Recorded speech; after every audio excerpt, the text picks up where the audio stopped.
Kindly subscribe for more. Thanks and wish you the best.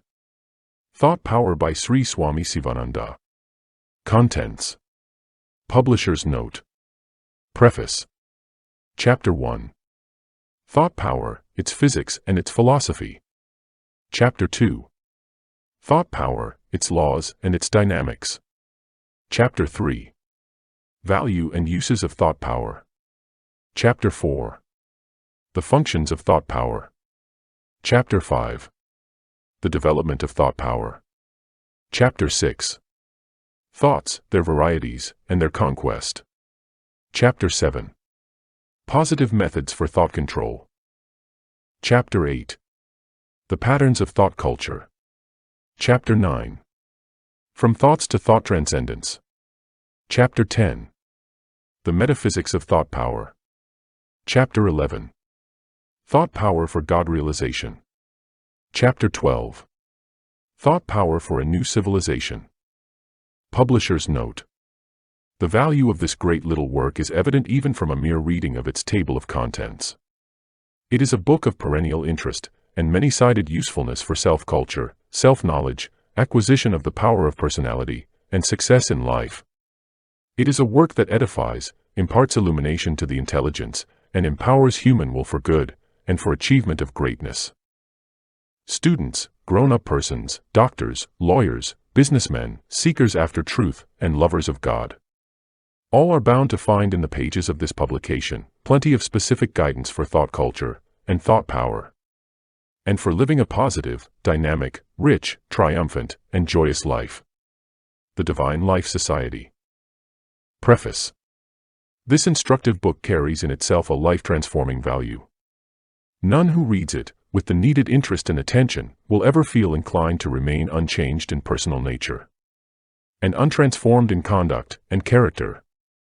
A good deal of careful judgment and confidence would assist us in asserting that no one who reads this work will fail to resist the readiness to make of his own will a power that alters and exalts his own life and destiny. The work is fraught with implicit guidance for turning our personalities into forces of compelling influence and charm, and for rendering our lives into so many grand stories of the epic unfoldment of the divine truth we enshrine, the divine light we bear, and the divine perfection we hold in our inner being. This, then, is a simple, straightforward, inspiring book that holds out many methods for the culture and nurture of thought power.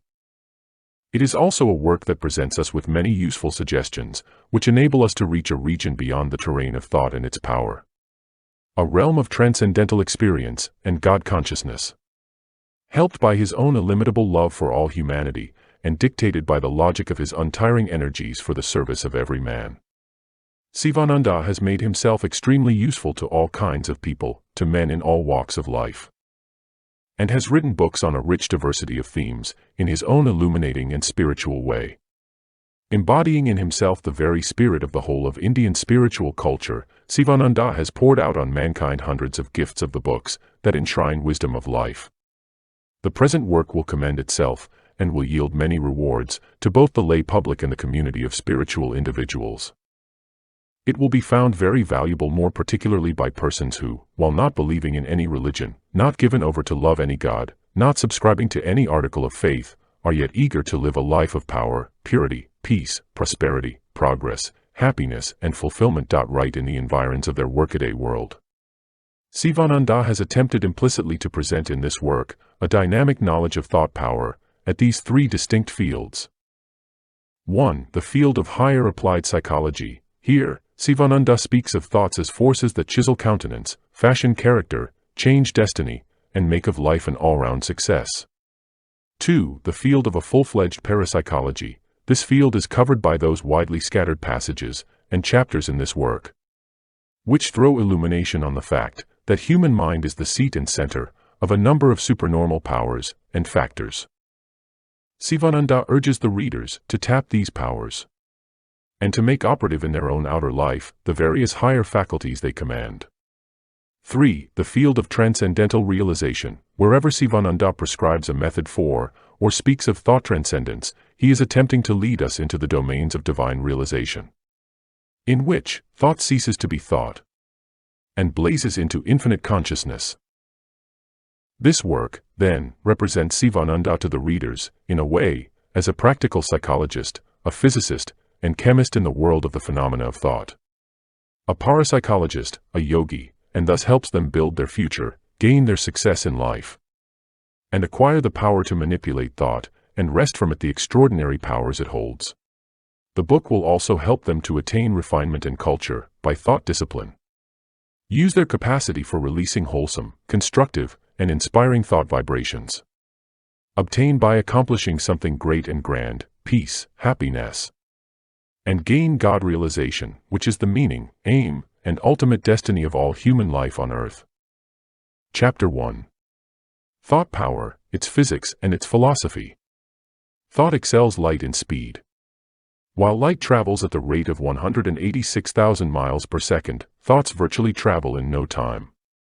Thought is finer than ether, the medium of electricity. In broadcasting, a singer sings beautiful songs at Calcutta. You can hear them nicely, through the radio set in your own house at Delhi. All messages are received through the wireless. Even so, your mind is like a wireless machine. A saint with peace, poise, harmony, and spiritual waves sends out into the world thoughts of harmony and peace. They travel with lightning speed in all directions, and enter the minds of persons and produce in them also similar thoughts of harmony and peace. Whereas a worldly man whose mind is full of jealousy, revenge, and hatred, sends out discordant thoughts which enter the minds of thousands and stir in them similar thoughts of hatred and discord. The medium through which thoughts travel. If we throw a piece of stone in a tank or a pool of water, it will produce a succession of concentric waves, traveling all around from the affected place. The light of a candle will similarly give rise to waves of ethereal vibrations, traveling in all directions from the candle. In the same manner, when a thought, whether good or evil, crosses the mind of a person, it gives rise to vibrations in the manas or mental atmosphere, which travel far and wide in all directions. What is the possible medium through which thoughts can travel from one mind to another? The best possible explanation is that manas or mind substance fills all space like ether, and it serves as the vehicle for thoughts. As prana is the vehicle for feeling, as ether is the vehicle for heat, light, and electricity, and as air is the vehicle for sound. The ether of space registers thoughts. You can move the world through thought force. Thought has great power. It can be transmitted from one man to another man. The powerful thoughts of great sages and rishis of yore are still recorded in the Akasic records. Yogins who have clairvoyant vision can perceive those thought images. They can read them. You are surrounded by an ocean of thought. You are floating in the ocean of thought. You are absorbing certain thoughts and repelling some in the thought world. Everyone has his own thought world. Thoughts are living things. Thoughts are living things. A thought is as much solid as a piece of stone. We may cease to be, but our thoughts can never die. Every change in thought is accompanied by vibration of its matter, mental. Thought as force needs a special kind of subtle matter in its working. The stronger the thoughts, the earlier the fructification. Thought is focused and given a particular direction. And, in the degree that thought is thus focused and given direction, it is effective in the work it is sent out to accomplish. Thoughts are finer forces. Thought is a finer force. This is supplied to us by food. If you read Khandogya Upanishad, the dialogue between Uddalaka and Svetaketu, you will understand this point well. If the food is pure, thought also becomes pure. He who has pure thoughts speaks very powerfully and produces deep impression on the minds of the hearers by his speech. He influences thousands of persons through his pure thoughts. A pure thought is sharper than the edge of a razor. Entertain always pure, sublime thoughts. Thought culture is an exact science. Thoughts as wireless messages. Those who harbor thoughts of hatred, jealousy, revenge, and malice are verily very dangerous persons. They cause unrest and ill will amongst men. Their thoughts and feelings are like wireless messages broadcast in ether, and are received by those whose minds respond to such vibrations. Thought moves with tremendous velocity. Those who entertain sublime and pious thoughts Help others who are in their vicinity and at a distance also. Thoughts are tremendous powers. Thought has got tremendous power. Thought can heal diseases. Thoughts can transform the mentality of persons. Thought can do anything. It can work wonders. The velocity of thought is unimaginable. Thought is a dynamic force. It is caused by the vibrations of psychic prana or sukshma prana on the mental substance. It is a force like gravitation, cohesion, or repulsion. Thought travels or moves. Thought waves and thought transference. What is this world, after all? It is nothing but the materialization of the thought forms of Hiranyagarbha or God. You have got waves of heat and light and electricity in science. There are also thought waves in yoga. Thought has tremendous power. Everybody is experiencing the power of thought, unconsciously to a greater or lesser degree. Great yogins like Jnanadev, Bhartrihari, and Patanjali used to send and receive messages to and from distant persons through mind telepathy, mental radio, and thought transference.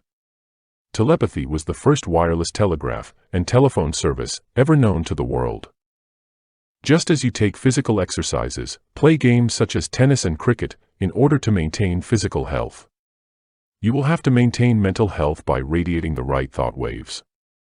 By taking sattvic food, mental recreation of an innocent and harmless nature, change of mood, relaxation of mind by entertaining good, ennobling and sublime thoughts, and by cultivating the habit of cheerfulness. Marvels of thought vibrations. Every thought that you send out is a vibration which never perishes. It goes on vibrating every particle of the universe. And if your thoughts are noble, holy, and forcible, they set in vibration every sympathetic mind. Unconsciously, all people who are like you take the thought you have projected. And in accordance with the capacity that they have, they send out similar thoughts. The result is that, without your knowledge of the consequences of your own work, you will be setting in motion great forces, which will work together and put down the lowly and mean thoughts generated by the selfish and the wicked. Diversity of thought vibrations. Every man has his own mental world, his own mode of thinking, his own ways of understanding things, and his own ways of acting. Just as the face and voice of every man differ from those of another man, the mode of thinking and understanding also differs. That is the reason why misunderstanding easily occurs between friends. One is not able to understand rightly the views of another. Hence friction, rupture, and quarrel occur within a minute even amongst fast friends.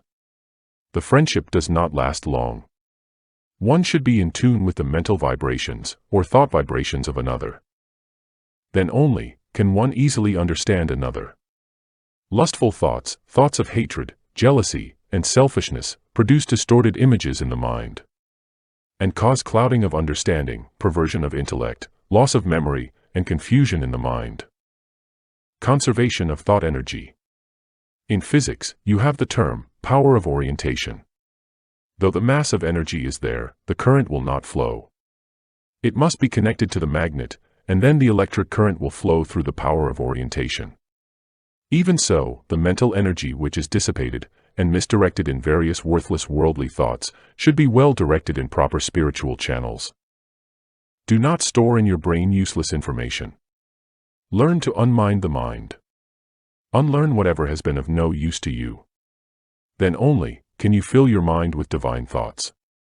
You will gain new mental strength, as the dissipated mental rays are collected now. The cell theory and the thoughts. A cell is a mass of protoplasm with a nucleus. It is endowed with intelligence. Some cells secrete, while some cells excrete. The cells of the testes secrete semen, the cells of the kidneys excrete urine. Some cells act the part of a soldier. They defend the body from the inroads or attacks of foreign poisonous matter and germs.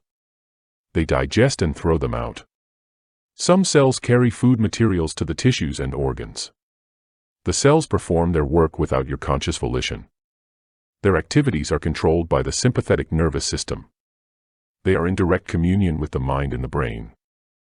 Every impulse of the mind, every thought, is conveyed to the cells. They are greatly influenced by the varying conditions or states of the mind. If there are confusion, depression, and other negative emotions and thoughts in the mind, they are telegraphically transmitted through the nerves to every cell in the body. The soldier cells become panic-stricken. They are weakened. They are not able to perform their function properly. They become inefficient. Some people are extremely body-conscious and possess no idea of the self. They live irregular, indisciplined lives, and fill their stomachs with sweets, pastries, and so on. There is no rest for the digestive and the eliminating organs. They suffer from physical weakness and diseases. The atoms, molecules, and cells in their bodies produce discordant or inharmonious vibrations. They have no hope, confidence, faith, serenity, and cheerfulness. They are unhappy. The life force is not operating properly. Their vitality is at a low ebb. Their mind is filled with fear, despair, worry, and anxiety. Primal thought and modern science. Thought is the greatest force on earth. Thought is the most powerful weapon in the armor of a yogi.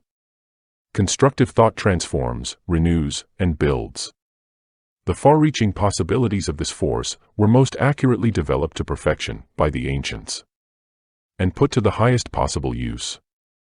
4. Thought is the primal force at the origin and back of all creation. The genesis of the entire phenomenal creation is given as a single thought that arose in the cosmic mind. The world is the primal idea made manifest. This first thought became manifest as a vibration issuing from the eternal stillness of the divine essence. This is the reference in classic terminology to the Ika, desire of the Hiranyagarbha, cosmic soul, that originates as a spandana or vibration. This vibration is nothing like the rapid oscillation to and fro of physical particles, but is something infinitely subtle. So subtle as to be even inconceivable to the normal mind. But this has made it clear that all forces are ultimately resolvable into a state of pure vibration. Modern science also has newly arrived at this conclusion, after its prolonged researches in external physical nature. Radium and the rare yogi. Radium is a rare commodity. Yogins who have controlled their thoughts are also very rare in this world, like radium. Just as sweet perfume continuously emanates from an incense stick, so also divine perfume and divine effulgence, magnetic, Brahmic aura, radiate from a yogi who has controlled his thoughts and who is constantly dwelling on Brahman or the infinite. The effulgence and perfume of his face is Brahmavarchas. When you hold in your hand a bouquet made of jasmine, rose and champaka flowers, the sweet perfume pervades the whole hall and tickles all alike. Even so, the perfume or fame and reputation, yasas and kirti, of a yogi who has controlled his thoughts spreads far and wide. He becomes a cosmic force. Thought, its weight, size, and shape. Every thought has got weight, shape, size, form, color, quality, and power. A yogi can see all these thoughts directly with his inner yogic eye. Thoughts are like things. Just as you hand over an orange to your friend and take it back, so also you can give a useful, powerful thought to your friend and also take it back. Thought is a great force. It moves, it creates. You can work wonders with the power of thought. You must know the right technique of handling and manipulating a thought. Thought, its form, its name, and color. Suppose your mind is rendered perfectly calm, entirely without thoughts. Nevertheless, as soon as thought begins to rise, it will immediately take name and form. Every thought has a certain name and a certain form. Thus, you find that every idea that man has or can have must be connected with a certain word as its counterpart. Form is the grosser, and name the finer state, of a single manifesting power called thought. But these three are one. Wherever there is one, the other two also are there. Wherever name is, there are form and thought. A spiritual thought has yellow color. A thought charged with anger and hatred is of a dark red color. A selfish thought has a brown color, and so on. Thought, its power, workings, and uses. Thought is a vital, living dynamic power. The most vital, subtle, and irresistible force existing in the universe. Through the instrumentality of thought, you acquire creative power.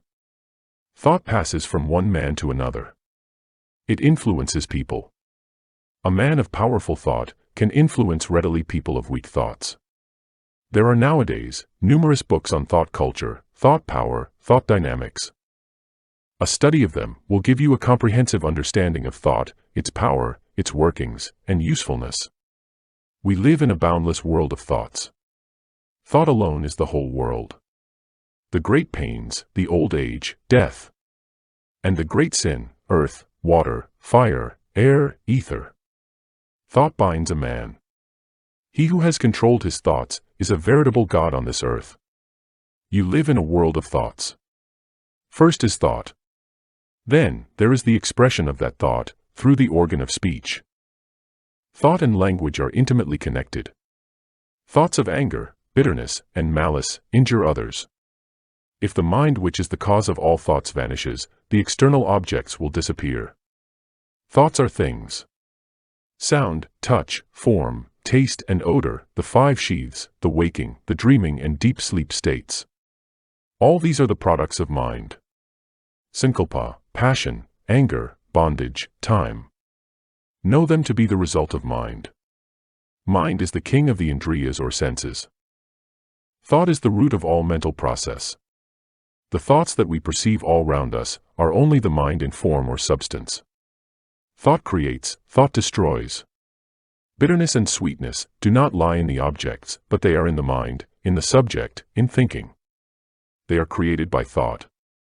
Through the play of the mind, or thought upon objects, proximity appears to be a great distance, and vice versa. All objects in this world are unconnected. They are connected, and associated together only by thought. By the imagination of your mind. It is the mind that gives color, shape, qualities to the objects. Mind assumes the shape of any object it intensely thinks upon. Friend and enemy. Virtue and vice are in the mind only. Every man creates a world of good and evil. Pleasure and pain, out of his own imagination only. Good and evil, pleasure and pain, do not proceed from objects. These belong to the attitude of your mind. There is nothing good, nor pleasant in this world. Your imagination makes it so. Thoughts, electricity, and philosophy. Thoughts are giant powers. They are more powerful than electricity. They control your life, mold your character, and shape your destiny. Mark how one thought expands into many thoughts within a short time. Suppose you get an idea to set up a tea party for your friends. The one thought of tea invites instantaneously the thoughts of sugar, milk, teacups, tables, chairs, tablecloth, napkins, spoons, cakes, biscuits, etc. So, this world is nothing but the expansion of thoughts. The expansion of thoughts of the mind towards the objects is bondage. And the renunciation of thoughts is liberation. You must be very watchful in nipping the thoughts in the bud. Only then will you be really happy. Mind tricks and plays. You must understand its nature, ways, and habits. Then only can you control it very easily. The world's most extraordinary book of practical philosophical idealism of India is Yoga Vasishtha. The gist of this work is this: the non-dual Brahman or the immortal soul alone exists. This universe as universe is not. Knowledge of the self alone will free one from this round of births and deaths. Extinction of thoughts and vasanas is moksha. Expansion of mind alone is sankalpa. Sankalpa or thought, through its power of differentiation generates this universe. This world is a play of the mind.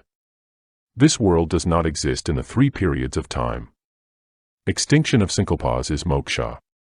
Annihilate this little I, vasanas, sankalpas, thoughts. Meditate on the self and become a jivan mukta. Outer world pre-exists in the thoughts. Every thought has an image. A table is a mental image plus some external thing. Whatever you see outside has its counterpart in the mind. The pupil is a small round thing in the eye. Retina is a small structure. How is it that the image of a big mountain, seen through a small aperture or structure, cast on the mind? This is a marvel of marvels. The image of a mountain already exists in the mind. The mind is like a vast sheet of canvas that contains all the pictures of the objects seen outside. World, a projection of thought. Careful reflection will show that the entire universe is in reality the projection of the human mind, manamatrem jagat. Purification and control of the mind is the central aim of all yogas. Mind in itself is but a record of impressions that keep expressing ceaselessly as impulses and thoughts. The mind is what it does. Thought impels you to action. Activity creates fresh impressions in the mind stuff. Yoga strikes at the very root of this vicious circle by a method of effectively inhibiting the functions of the mind. Yoga checks, controls, and stops the root function of the mind, i.e., thought. When thought is transcended, intuition functions, and self-knowledge supervenes. Thought has the potency of creating or undoing the world in the twinkling of an eye. Mind creates the world according to its own sankalpa or thought. It is the mind that creates this universe, manamatram jagat, manikalpadam jagat. Through the play of the mind, a kalpa is reckoned by it as a moment and vice versa. Like a dream generating another dream in it, the mind having no visible form, generates existent visibles. Thoughts, world, and the timeless reality. It is the mind that is the root cause of the tree of samsara with its thousands of shoots, branches, tender leaves, and fruits. If you annihilate thoughts, you can destroy the tree of samsara at once. Destroy the thoughts as soon as they arise. The root will dry up through the annihilation of thoughts, and the tree of samsara will wither soon. This demands considerable patience and perseverance. You will be bathed in the ocean of bliss when all thoughts are extirpated. This state is indescribable. You will have to feel it yourself. Just as the fire is absorbed into its source when the fuel is burnt out, so also, the mind is absorbed into its source, the Atman, when all sankalpas or thoughts are annihilated. Then one attains kaivalya, the experience of the timeless reality, the state of absolute independence. Chapter 2. Thought power, its laws, and its dynamics. Thought, the architect of destiny. If the mind dwells continually upon one train of thought, a groove is formed into which the thought force runs automatically. And such a habit of thought survives death. And since it belongs to the ego, is carried over to the subsequent earth life as a thought tendency and capacity. Every thought, it must be remembered, has got its own mental image. The essence of the various mental images formed in one particular physical life is being worked out in the mental plane. It constitutes the basis for the next physical life. Just as a new physical body is formed in every birth, so also a new mind and a new buddhi are formed in every birth. Not easy is the act of explaining the detailed workings of thought and destiny. Every karma produces twofold effect. One on the individual mind, and the other on the world. Man makes the circumstances of his future life by the effect of his actions upon others. Every action has a past, which leads up to it. Every action has a future, which proceeds from it. An action implies a desire which prompted it, and a thought which shaped it. Each thought is a link in an endless chain of causes and effects. Each effect becoming a cause, and each cause having been an effect. And each link in the endless chain is welded out of three components: desire, thought, and activity. A desire stimulates a thought. A thought embodies itself as an act. Act constitutes the web of destiny. Selfish coveting of the possessions of others, though never carried out into active cheating in the present, makes one a thief in a later earth life. While hatred and revenge secretly cherished are the seeds from which the murderer springs. So again, unselfish loving yields as harvest the philanthropist and the saint. And every thought of compassion helps to build the tender and pitiful nature which belongs to one who is a friend to all creatures. Sage Vasishtha asks Rama to do purushartha, or show the prowess of self-exertion. Do not yield to fatalism. It will induce inertia and laziness. Recognize the great powers of thought. Exert. By right thinking, make for yourself a great destiny. Prarabdha is purushartha of last birth. You sow an action and reap a habit. A habit sown results in character. You sow a character and reap a destiny. Man is the master of his own destiny. You yourself make, by the power of your thought, your destiny. You can undo it if you like. All faculties, energies, and powers are latent in you. Unfold them, and become free and great. Thoughts chisel your countenance. Your face is like a gramophone record or plate. Whatever you think, is at once written on your face. Every vicious thought serves as a chisel or needle to write down the thoughts on your countenance. Your faces are covered with the scars and wounds, which are made by the vicious thoughts of hatred, anger, lust, jealousy, revenge, etc. From the nature of the scar on your face, we can at once read your state of mind. We can at once diagnose the disease of your mind. He who thinks that he can hide his thoughts is a dunce of the first water. His position is like that of the ostrich, which, when chased by the hunters, hides its head underneath the sand, and imagines that it cannot be seen by anyone. Face is the index of the mind. Face is the mold of the mind. Every thought cuts a groove in the face. A divine thought brightens the face. An evil thought darkens the face. Continued divine thoughts increase the aura or halo. Continued evil thoughts increase the depth of dark impressions. Just as the continued striking of a vessel against the edge of a well while drawing water makes deeper and deeper hollow on the vessel, the facial expression truly advertises the inner state of the mind or the true contents of the mind. The face is like an advertisement board wherein is advertised what is going inside the mind. Your thoughts, sentiments, modes, and emotions produce their strong impressions on the face. In your face, you can hardly hide your thoughts. You may wrongly think that you have kept up your thoughts in secret. The thoughts of lust, greed, jealousy, anger, revenge, hatred, etc., at once produce their deep impressions on your face. The face is a faithful recorder and a sensitive registering apparatus to register and record all the thoughts that are in your mind.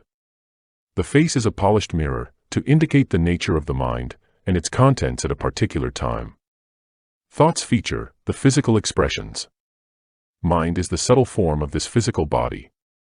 The physical body is the outward manifestation of the thoughts. So when the mind is wrought, the body is wrought too.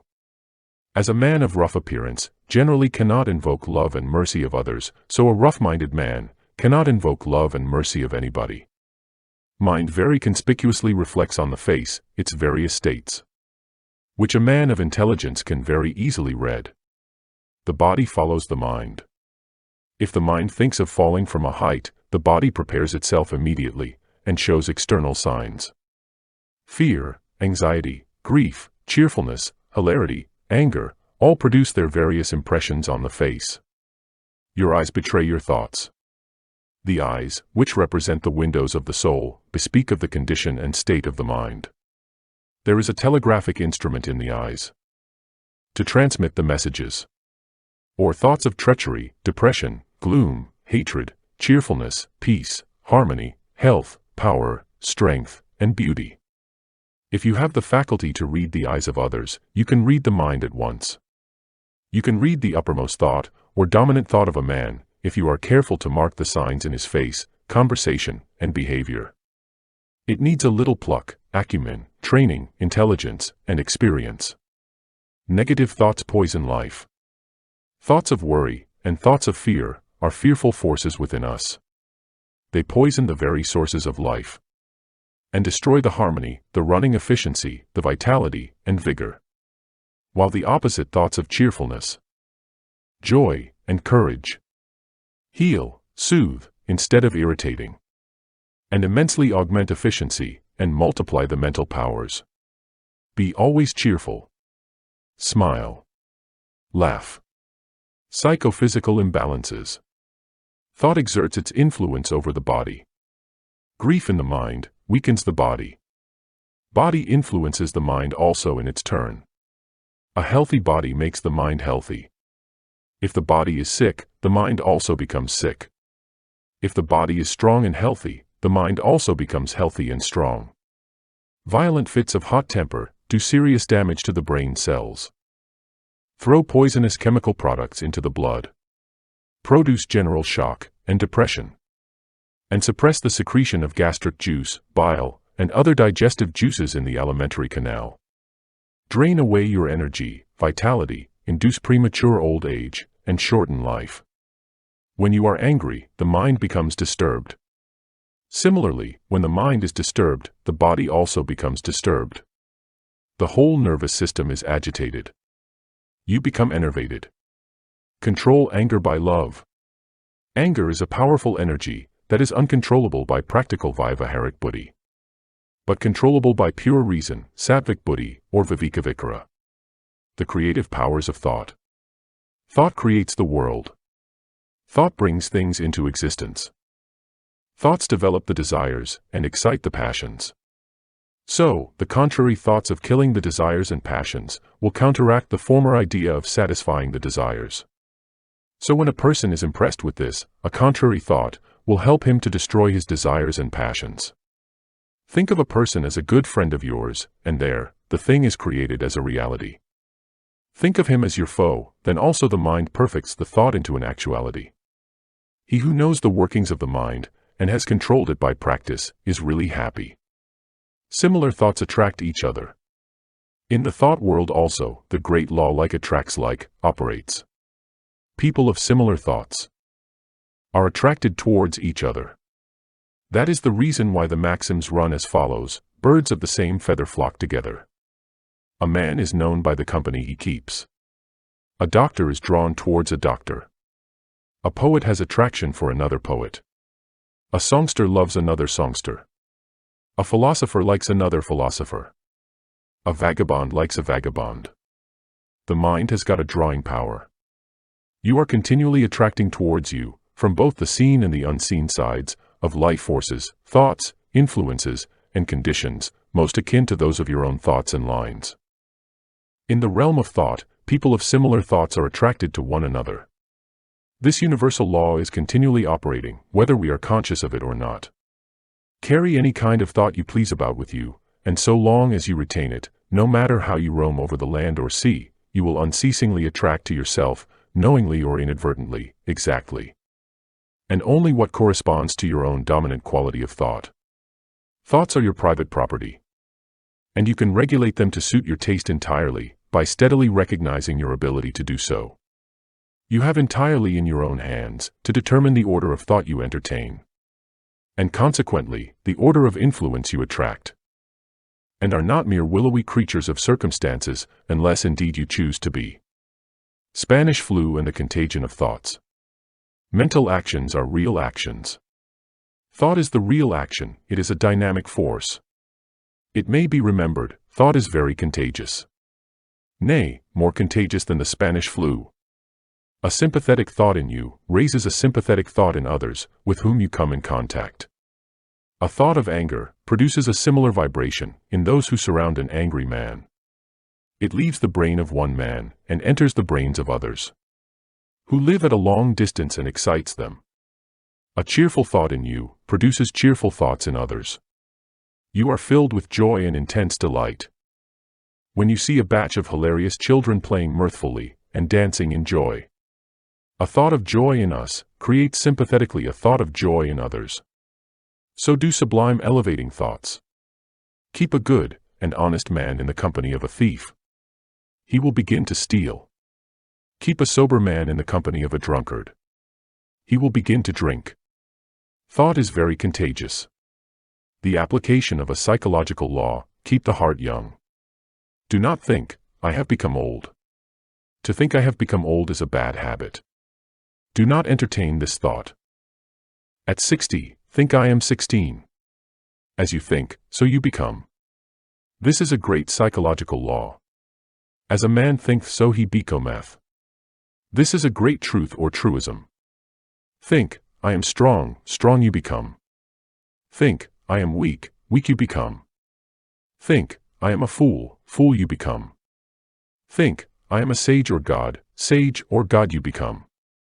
Thought alone shapes and molds a man. Man lives always in a world of thoughts. Every man has his own thought world. Imagination works wonders. Thought has tremendous force. Thought, as already said, is a solid thing. Your present is the result of your past thoughts, and your future will be according to your present thoughts. If you think rightly, you will speak rightly, and act rightly. Speech and action simply follow the thoughts. Understand the laws of thought. Every man should have a comprehensive understanding of the laws of thought and their operations. Then alone can one live in this world smoothly and happily.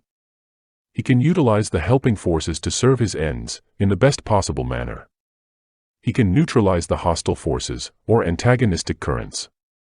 Just as the fish swims against the current, so also he will be able to go against the hostile currents. By adjusting himself properly and safeguarding through suitable precautionary methods. Otherwise, he becomes a slave. He is tossed about hither and thither, helplessly by various currents. He is drifted like a wooden plank in a river. He is very miserable and unhappy always, although he is wealthy and possesses everything.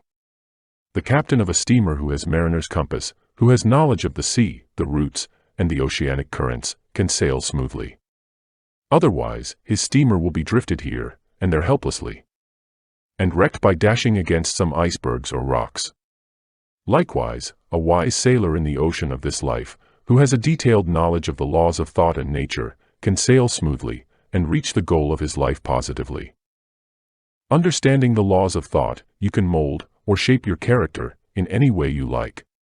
The common saying, "As a man thinks so he becometh," is one of the great laws of thought. Think you are pure, pure you will become. Think you are noble, noble you will become. Become an embodiment of good nature. Think good of all. Do always good actions. Serve, love, give. Make others happy. Live to serve others. Then you will reap happiness. You will get favorable circumstances or opportunities and environments. If you hurt others, if you do scandal-mongering, mischief-mongering, backbiting, tale-bearing. If you exploit others, if you acquire the property of others by foul means. If you do any action that can give pain to others, you will reap pain. You will get unfavorable circumstances or opportunities and environments. This is the law of thought and nature. Just as you can build your good or bad character by sublime or base thinking, so also you can shape your favorable or unfavorable circumstances by doing good or bad actions. A man of discrimination is always careful, vigilant, and circumspect. He always watches carefully his thoughts. He introspects. He knows what is going on in his mental factory. What vritti or guna is prevailing at a particular time. He never allows any evil thought to enter the gates of his mental factory. He at once nips them in the bud. By his good thinking, by watching the nature of his thoughts. By introspection, by active noble thinking, the man of discrimination builds his noble character. Forms his high destiny. He is careful in his speeches. He speaks little. He speaks sweet loving words. He never utters any kind of harsh words that can affect the feelings of others. He develops patience, mercy, and universal love. He tries to speak truth. Thus, he puts a check on the vakindriya and the impulses of speech. He uses measured words. He writes measured lines. This produces deeply profound and favorable impression on the minds of the people. He practices ahimsa and brahmacharya in thought, word, and deed. He practices saucha and arjava, straightforwardness. He tries to keep up balance of mind and to be always cheerful. He keeps up siddhabhava. He tries these three kinds of tapas, physical, verbal, and mental, and controls his actions. He cannot think any evil. He cannot do any evil action. He prepares himself to get always favorable circumstances. He who spreads happiness will always get such favorable circumstances as can bring him happiness. He who spreads pain to others will, doubtless, get according to the law of thought, such unfavorable circumstances as can bring him misery and pain. Therefore, man creates his own character and circumstances by the manner of his own thinking. Bad character can be transmuted into good one by good thoughts. And unfavorable circumstances can be changed into favorable circumstances by doing good actions. The laws implied in higher thoughts. As you think, so you become. As are your thoughts, so must be your life. Improve your thinking. Better thoughts bring better actions. Mere thinking of the objects of this world is pain. Bondage is caused by the very act of thought. Pure thought is a mightier force than electricity. The mind which is attracted by objects of sense tends to bondage, while that which is not so attracted tends to emancipation. Mind is a dacoit. Slay this mind dacoit. You will be happy and free forever. Manifest all your strength in the task of conquering your mind. This is true manliness or purushartha. Self-denial is a means to the purification and refinement of mind. Purify and still the thoughts. The layers of ignorance covering knowledge will not be removed without a calm mind. The subtle part of food forms the mind. Mind is manufactured out of food. The subtle part of food is transformed into mind. Food does not mean merely what we eat, but what we gather through all our senses. Learn to see God everywhere. This is real food for the eye. Purity of thought depends upon purity of food. You can see better, hear better, taste better, think better, when you entertain sublime divine thoughts. Look at an object through a green or red glass. The object appears green or red. Even so, the objects are colored by the desires through the mirror mind. All mental states are transitory, they produce pain and sorrow. Have freedom of thought. Free yourself from the slavery of prejudice that blunts intellect and dulls thoughts. Think of the immortal Atman. This is the right method of direct, original thinking. The Atman reveals itself after the purification of thoughts. When the mind is serene without any want, without any motive, without any craving or desire or thought, without any compulsion, without hope, then the Supreme Atman shines. There is the experience of bliss. Live the way in which saints live. This is the only way to victory over thoughts, mind, and the lower self. And until you have conquered mind, there can be no sure and permanent victory. Thought, a boomerang. Be careful of your thoughts. Whatever you send out of your mind comes back to you. Every thought you think is a boomerang. If you hate another, hate will come back to you. If you love others, love will come back to you. An evil thought is thrice cursed. First, it harms the thinker by doing injury to his mental body. Secondly, it harms the person who is its object. Lastly, it harms all mankind by vitiating the whole mental atmosphere. Every evil thought is as a sword drawn on the person to whom it is directed. If you entertain thoughts of hatred, you are really a murderer of that man against whom you foster thoughts of hatred. You are your own suicide, because these thoughts rebound upon you only. A mind tenanted by evil thoughts acts as a magnet to attract like thoughts from others, and thus intensifies the original evil. Evil thoughts thrown into the mental atmosphere poison receptive minds. To dwell on an evil thought gradually deprives it of its repulsiveness, and impels the thinker to perform an action which embodies it. Thoughts and the waves of the sea. Thoughts are like the waves of an ocean. They are countless. You may become desperate in the beginning of your attempt to conquer them. Some thoughts will subside, while some other thoughts will gush out like a stream. The same old thoughts that were once suppressed may again show their faces after some time. Never become despondent at any stage of practice. You will surely get inner spiritual strength.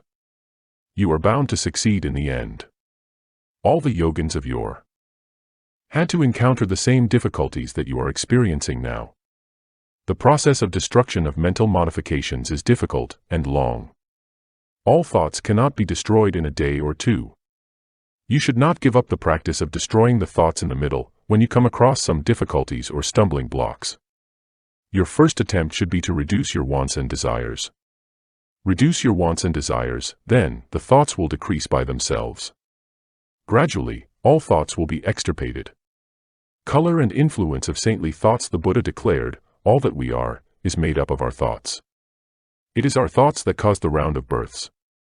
So, we should always strive to purify our thoughts. When we go and sit near a sage, we feel a unique calmness. But if we are in the company of a bad and selfish person, we feel uneasy. It is because the vibrations of peace and calmness emanate from the aura of the sage. Whereas from the aura of the selfish person emanate vibrations of evil and selfish thoughts. The second effect of thought is the creation of a definite form. The quality and the nature of a thought determine the color and the clearness of that thought form. A thought form is a living entity, and it has a strong tendency to carry out the intention of the thinker. Blue thought forms denote devotion. The thought form of self-renunciation is of the loveliest pale azure with a white light shining through it. Thought forms of selfishness, pride, and anger are of gray-brown, orange, and red color, respectively. We are always surrounded by these thought forms, and our minds are seriously affected by them. Not 1/4 of our thoughts are our own, but are simply picked up from the atmosphere. Mostly, they are of evil nature. So, we should always utter God's name mentally. It will always protect us from their evil influence. Aura and dynamics of a developed mind.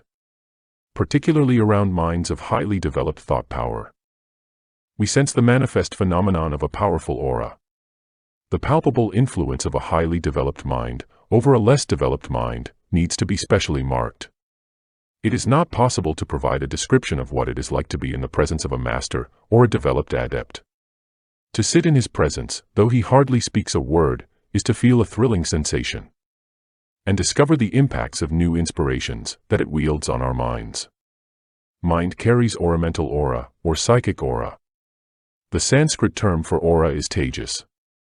It is brilliance or halo that emanates from the phenomenon of mind. In those who have sought the full development of their minds, we find it extremely effulgent. It is capacitated to travel long distances and affect in the most beneficial manner a large number of persons who are privileged to come under its influence. It must be noted that the spiritual aura is far more powerful than either psychic, or pranic, or mental aura. Dynamics of thoughts and moods. People of gloomy moods attract to themselves gloomy things and gloomy thoughts from others, and from the akashic records in the physical ether. Persons with hope, confidence, and cheerful spirits attract thoughts of similar nature from others. They are always successful in their attempts. People with negative moods of depression, anger, and hatred do positive injury to others. They infect others and raise these destructive rays in others. They are culpable. They do great damage in the thought world. People with happy and cheerful moods are a blessing to society. They bring happiness to others. Just as a young, beautiful lady covers her face and does not like to come out to mix with others in society when she has a nasty festering sore on her cheeks or nose. Also, you should not come in public and mix with your friends and other people when you have a mood of depression, a mood of hatred, or jealousy. For, you will infect others with these moods. You will be a menace to the society. Thought dynamics in universal environs. Thought actually leaves the brain and hovers about. When a thought, whether good or evil, leaves the mind of a person, it gives rise to vibrations in the manas or mental atmosphere, which travel far and wide in all directions. It enters the brains of others also. A sage living in a Himalayan cave transmits a powerful thought to a corner of America. He who tries to purify himself in a cave really purifies the world, helps the world at large. Nobody can prevent his pure thoughts coming out and passing on to those others that really want them. Just as the sun goes on continuously, converting into vapor every drop of water that is on the surface of the earth. And just as all the vapor, thus rising up, gathers together in the form of clouds, all the thoughts that you project from your own lonely corner will mount up and be wafted across space. Join similar thoughts projected by those who are like you. And, in the end, all these holy thoughts will come down with tremendous force to subjugate undesirable forces. Chapter 3. Value and uses of thought power. Serve others by thought vibrations. A true monk or sannyasin can do everything through his thought vibrations. A sannyasin or yogi need not become the president of an association or the leader of a social or political movement. It is a foolish and puerile idea. Indians have now imbibed the missionary spirit of the West and cry out that sannyasins should come out and take part in social and political activities. It is a sad mistake. It is not necessary that a sannyasin, a saint, should appear on the platform to help the world, to preach, and elevate the minds of people. Some saints preach by example. Their very lives are an embodiment of teaching. Their very sight elevates the minds of thousands. A saint is a living assurance for others for God realization. Many draw inspiration from the sight of holy saints. No one can check the thought vibrations from the saints. Their pure, strong thought vibrations travel a very long distance. purify the world, and enter the minds of many thousands of persons. There is no doubt in this.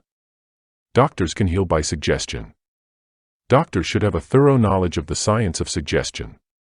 Sincere, sympathetic doctors are very rare. Doctors who have no knowledge of suggestion do more harm than good. They kill patients sometimes by unnecessarily frightening them. If there is a little cough of an ordinary nature, the doctor says, "Now, my friend, you have got TB. You must go to Bawali or Switzerland or Vienna. You must go in for a course of tuberculin injection." Poor patient is frightened. There is not at all any sign of consumption. The case is an ordinary one. It is simple catarrh of the chest from exposure to chills. The patient actually develops phthisis by fright and worry, owing to the wrong destructive suggestion of the doctor. The doctor ought to have told him, "Oh, it is nothing. It is simple cold. You will be all right by tomorrow. Take a purgative and inhale a little oil of eucalyptus. Adjust your diet. It is better you fast today." Such doctor is God himself. He must be adored. A doctor may say now, "Well, sir, if I say so, I will lose my practice. I cannot pull on in this world." This is a mistake. Truth always gains victory. People will run to you as you are sympathetic and kind. You will have a roaring practice. There is healing by suggestion. This is a drugless treatment. This is suggestive therapeutics. By good and powerful suggestion, you can cure any disease. You will have to learn this science and practice it. All doctors of homeopathic, allopathic, Ayurvedic, and Unani systems should know this science. They can combine this system along with their own systems. They will have a roaring practice by this happy combination. Yogins preach by thought transference through their spiritual vibrations. And magnetic aura, the unknown real yogins, help the world more than the yogins of the platform. Preaching from the pulpits and platforms belongs to men of second-grade spirituality, who have no knowledge and never put to use the supernormal faculties and powers latent in them. Great adepts and Mahatmas transmit their message through telepathy to deserving aspirants in different corners of the world. Means of communication that are supernormal to us are quite normal to a yogi. Influence others by thought. You can influence another man without any audible language. What is wanted is concentration of thought that is directed by the will. This is telepathy. Here is an exercise for your practice in telepathy. Think of your friend or cousin who is living in a distant land. Bring a clear-cut image of his face to your mind. If you have his photo, look at it and speak to it audibly. When you retire to bed, think of the picture with intense concentration. He will write to you the desired letter the following day or so. Try this yourself. Do not doubt. You will be quite surprised. You will get success and firm conviction in the science of telepathy. Sometimes, when you are writing something or reading a newspaper, suddenly you get a message from someone near and dear to you. You think of him suddenly. He has sent a message to you. He has thought of you seriously. Thought vibrations travel faster than light or electricity. In such instances, the subconscious mind receives the messages or impressions and transmits the same to the conscious mind. Varied utility of thought power. The science of thought power is very interesting and subtle. This thought world is more real relatively than this physical universe. The power of thought is very great. Every thought of yours has a literal value to you in every possible way. The strength of your body, the strength of your mind, your success in life, and the pleasures you give to others by your company, all depend on the nature and quality of your thoughts. You must know thought culture and develop thought power. Powers of thought, their value.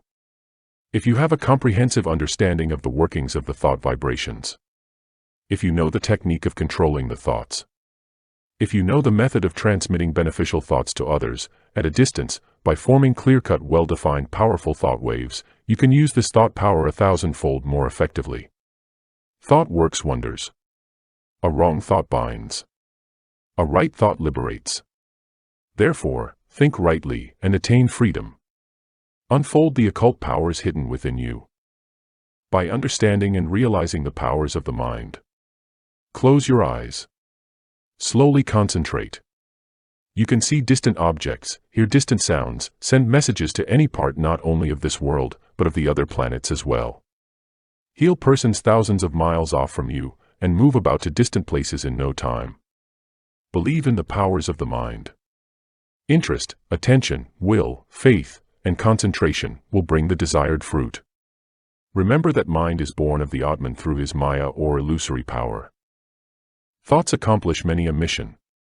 You can aid a friend in trouble by transmitting to him thoughts of comfort, right from the place where you are.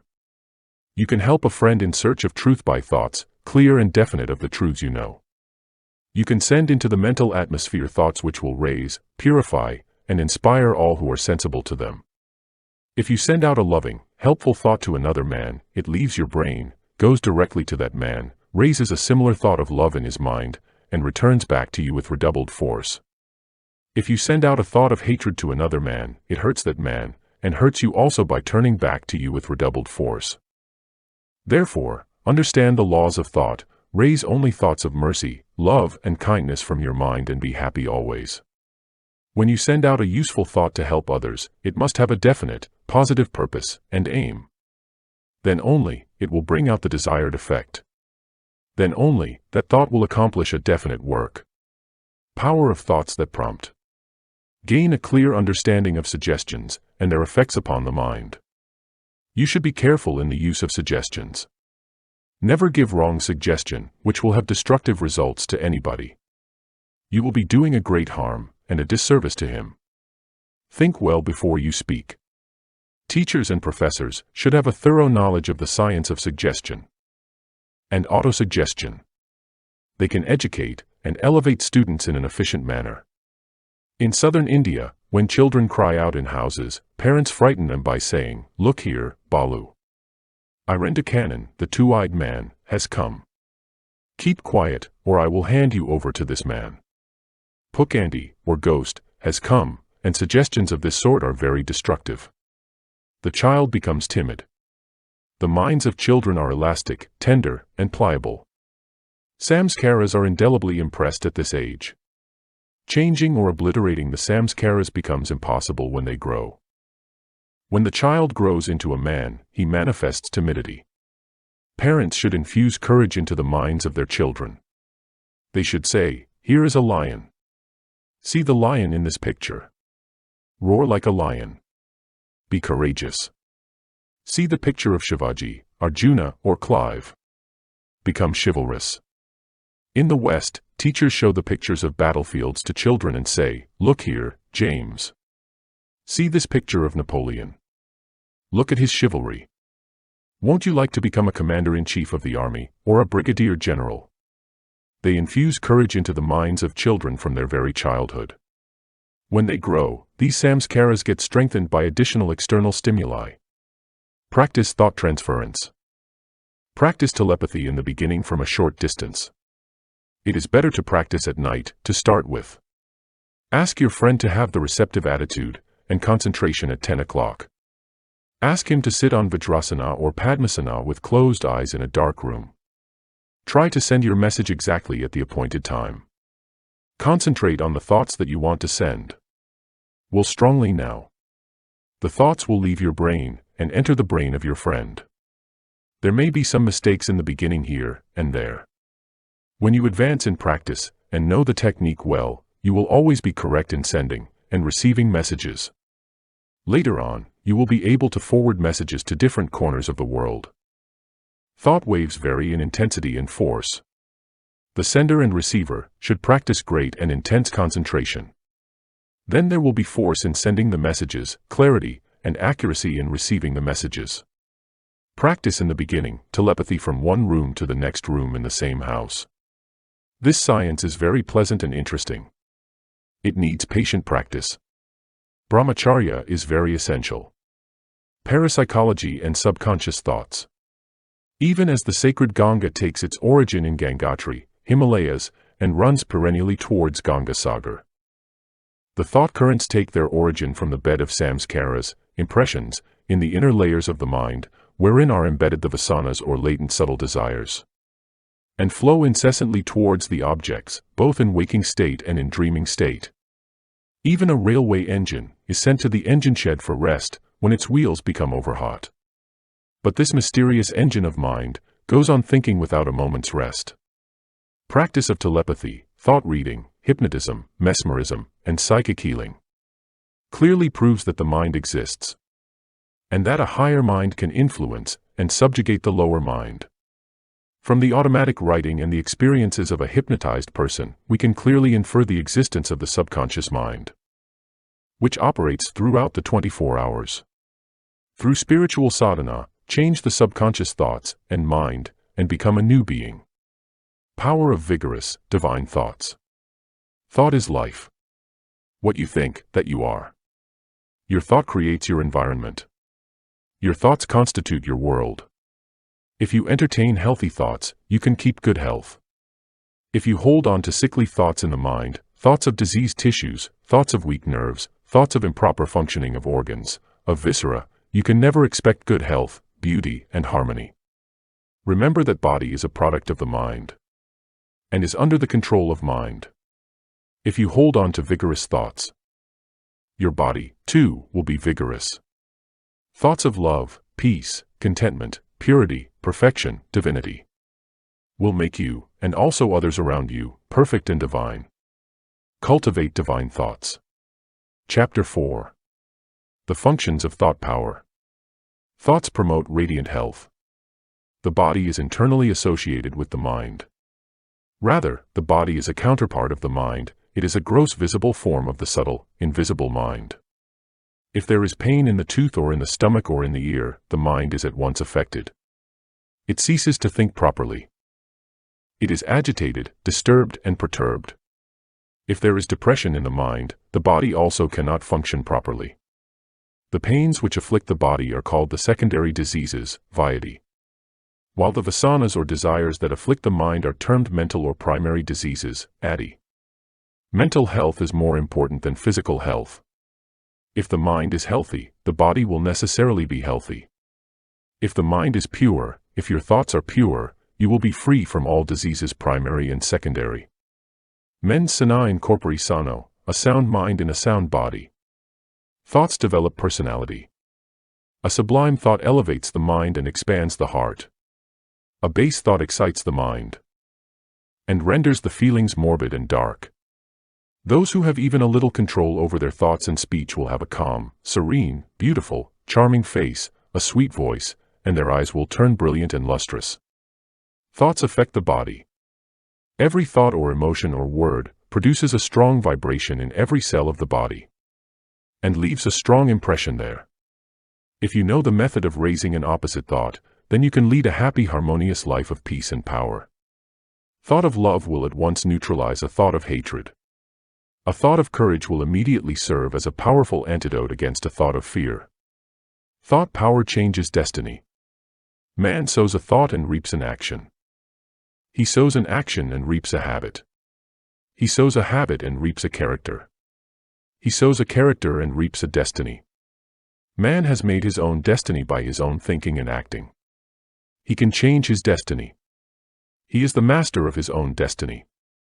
There is no doubt of this. By right thinking and strong exertion, he can become the master of his destiny. Some ignorant people say, karma does everything. It is all destiny. If I am destined by my karma to be like this or that, why then should I exert? It is my destiny only. This is fatalism. This will bring inertia, stagnation, and misery. This is perfect misunderstanding of the laws of karma. This is a fallacious argument. An intelligent man will certainly not put such a question. You have made your own destiny from within by your thoughts and actions. You have a free will to choose now. You have got Svatantrada in action. A rogue is not an eternal rogue for all times. Put him in the company of a saint. He will change in no time. He will think and act now in a different way, and will change his destiny.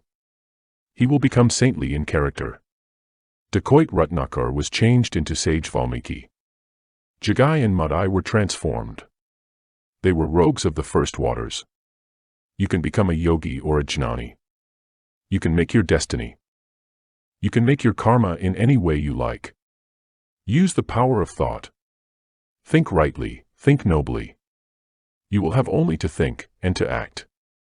By right thinking, by right desiring, by right acting, you can become a sage, a millionaire. You can attain the position of Indra or Brahma by good thought and action, by good karma. Man is not a helpless being. He has a free will of his own. Thoughts cause physiological disorders. Every change in thought makes a vibration in your mental body. And this, when transmitted to the physical body, causes activity in the nervous matter of your brain. This activity in the nervous cells causes many electrical and chemical changes in them. It is thought activity which causes these changes. Intense passion, hatred, long-standing bitter jealousy, corroding anxiety, fits of hot temper, actually destroy the cells of the body and induce diseases of the heart, liver, kidneys, spleen, and stomach. It is a point worthy to note with care that every cell in the body suffers or grows, receives a life impulse or a death impulse from every thought that enters the mind. For you tend to grow into the image of that which you think about most. When the mind is turned to a particular thought and dwells on it, a definite vibration of matter is set up. And often, more of this vibration is caused, the more does it tend to repeat itself, to become a habit, to become automatic. The body follows the mind and imitates its changes. If you concentrate your thought, the eyes become fixed. Thought power creates environments. It is often said that man is the result of his environmental forces. This is not true. We cannot believe this, because the facts always prove the contrary. Many of the world's greatest men have been born in poverty and in adverse circumstances. Many who have been born in the slums and filthy surroundings have risen to the highest status in the world. They have won laurels of fame and distinguished themselves in politics, literature, and poetry. They have become brilliant geniuses and beacon lights of the world. How do you account for this? Sri Muthuswami Iyer, the first Indian High Court judge in Madras, was born in absolute poverty. He had to study at night under municipal lanterns. He had not sufficient food. He was clad in rags. He struggled hard and achieved greatness. He rose above the environmental forces by his strong willpower and iron determination. In the West, sons of cobblers and fishermen have risen to very high position. Boys who did polishing of boots in the streets, and who were selling beer in bars, and were cooking in hotels, have become famous poets and able journalists. Johnson was placed in quite adverse environments. Goldsmith was passing rich with £40 a year. Sir Walter Scott was very poor. He had no place to live in. The life of James Ramsay MacDonald is worth mentioning. He was a man of great purushartha. He rose from poverty to power, from the field of labor to the status of Prime Minister of Britain. His first job was addressing envelopes for 10 shillings a week. He was too poor to buy tea, so he drank water instead. His main meal every day for months was a 3-penny beefsteak pudding. He was a pupil teacher. He took great interest in politics and science. He was a journalist. He gradually, through right exertion, purushartha, rose to the position of a prime minister. Sri Sankaracharya, the exponent of Advaita philosophy, a spiritual giant, and a brilliant genius, was born in poor, unfavorable environments and circumstances. There are 1,001 instances like these. It is quite obvious, therefore, that unfavorable environments cannot annihilate the potential greatness and excellence of the future geniuses. And that one can outgrow environments by diligent application, patience, perseverance, truthfulness, honesty, integrity, sincerity of purpose, iron will, and strong determination. Every man is born with his samskaras. The mind is not a tabula rasa or a blank sheet of paper. It contains the impressions of thoughts and actions of the previous births. Samskaras are the latent potentialities. These good samskaras are valuable assets for man. Even though he is placed in unfavorable environments, these samskaras give him protection from extraneous, undesirable, hostile influences. They help his growth and evolution. Miss not any opportunity. Avail yourself of all opportunities. Every opportunity is meant for your uplift and development. If you see a sick man lying down on the roadside in a helpless condition, take him on your shoulders or vehicle to the nearest hospital. Nurse him. Give him hot milk or tea or coffee. Shampoo his legs with divine bhava. Feel the all-pervading, all-permeating, interpenetrating indwelling God in him.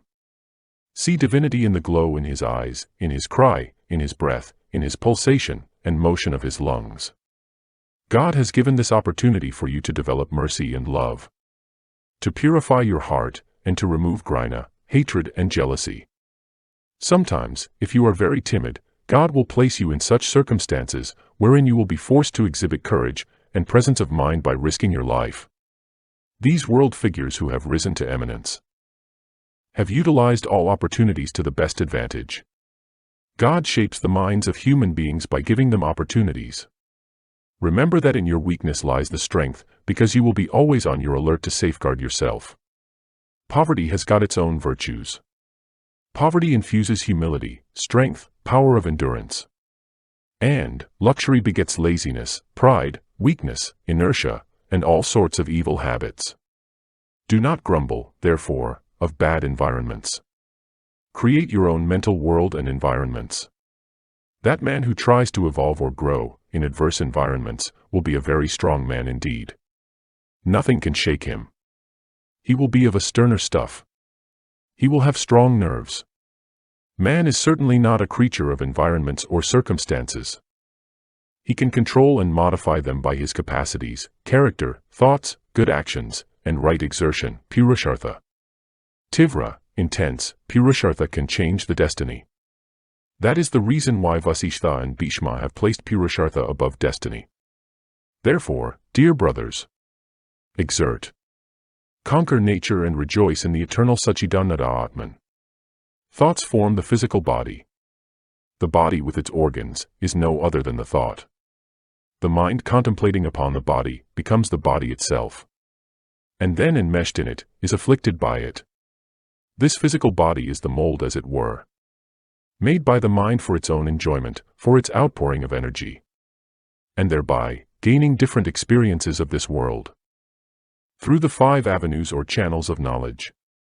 The 5 jnana-indriyas, organs of knowledge or perception. The body is really our thoughts, moods, convictions, and emotions objectified, made visible to the naked eyes. All the bodies have their seat in the mind only. Without water, can a garden exist? It is the mind which transacts all business, and is the highest of bodies. Should this gross body be dissolved, the mind will assume fresh bodies to its liking very quickly. Should the mind be paralyzed, then the body will not evince our intelligence. With the majority of mankind, the thought is greatly under the control of the body. Their minds being very little developed, they live in Annamaya Kosa, mostly. Develop the Vijnanamaya Kosa, and through Vijnanamaya Kosa, Buddhi, control the Manomaya Kosa, mind. The erroneous thought that you are the body is the root of all evils. Through wrong thinking, you identify yourself with the body. Dehadhyasa arises. You are attached to the body. This is abhimana.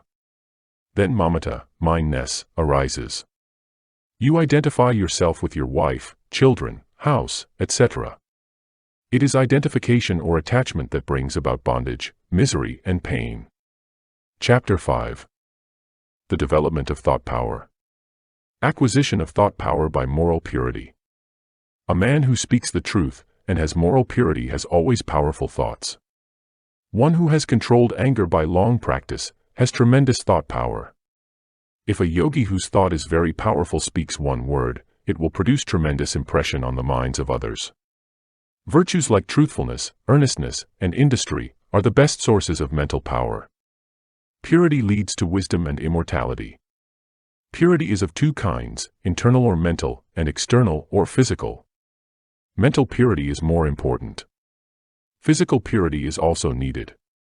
With the establishment of internal mental purity, cheerfulness of mind, one-pointed mind, conquest of indriyas, and fitness for the realization of the self are obtained. Thought power by concentration. There is no limit to the power of human thought. The more concentrated the human mind is, the more power is brought to bear on one point.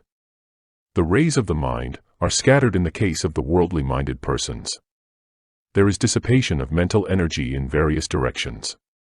For purposes of concentration, these scattered rays have to be gathered by the practice of concentration. And then, the mind must be made to turn towards God. Cultivate attention, you will have good concentration. A serene mind is fit for concentration. Keep the mind serene. Be cheerful always. Then alone can you concentrate. Be regular in your concentration. Sit in the same place, at the same time, 4 a.m. celibacy, pranayama, reduction of wants and activities, dispassion, silence, seclusion, discipline of the senses, japa, control of anger, giving up reading novels, newspapers, and visiting cinemas, are all aids to concentration. Too much physical exertion, too much talking, too much eating, too much mixing with worldly persons, too much walking, too much sexual indulgence, are obstacles to concentration. Thought power by organized thinking. Destroy random thinking. Take a subject and think of its different aspects and bearing. When you think so on one subject, never allow any other thought to enter the conscious mind. Withdraw the mind again to the subject on hand. Take for instance, you begin to think on the life and teachings of Jagadguru Adi Sankaracharya. Think of his birthplace, his early life, his character, his personality, his virtues, his teachings, his writings, his philosophy. Some of the important utterings of his works or slokas, the cities that he exhibited from time to time, his Digvijaya, his 4 disciples, his 4 mutts, his commentary on the Gita, the Upanishads, and the Brahma Sutras. Think of these items one by one in order. Exhaust them. Again and again, bring the mind to the point. Then take up another subject. By this practice, you will develop organized thinking. The mental images will gain intense strength and force. They will become clear-cut and well-defined. In ordinary persons, the mental images are distorted and undefined. Thought power by willpower. Every sensual thought rejected, every temptation resisted, every harsh word withheld, every noble aspiration encouraged, helps you to develop willpower, or soul force, and takes you nearer and nearer to the goal. With strong feeling, repeat mentally, my will is powerful, pure, and irresistible. I can do everything through my will. I have an invincible will. Will is the dynamic soul force. When it operates, all the mental powers, such as the power of judgment, power of memory, power of grasping, power of conversation, reasoning power, power of discrimination, power of reflection, and inference. All these come into instant play. Will is the king of mental powers. When rendered pure and irresistible, thought and will can work wonders. Will becomes impure and weak through vulgar passions, love of pleasures, and desires. The lesser the number of desires, the stronger is the thought power. And the will. When sexual energy, the muscular energy, anger, etc., are transmuted into the will force, they are controlled. There is nothing impossible on earth for a man of strong willpower.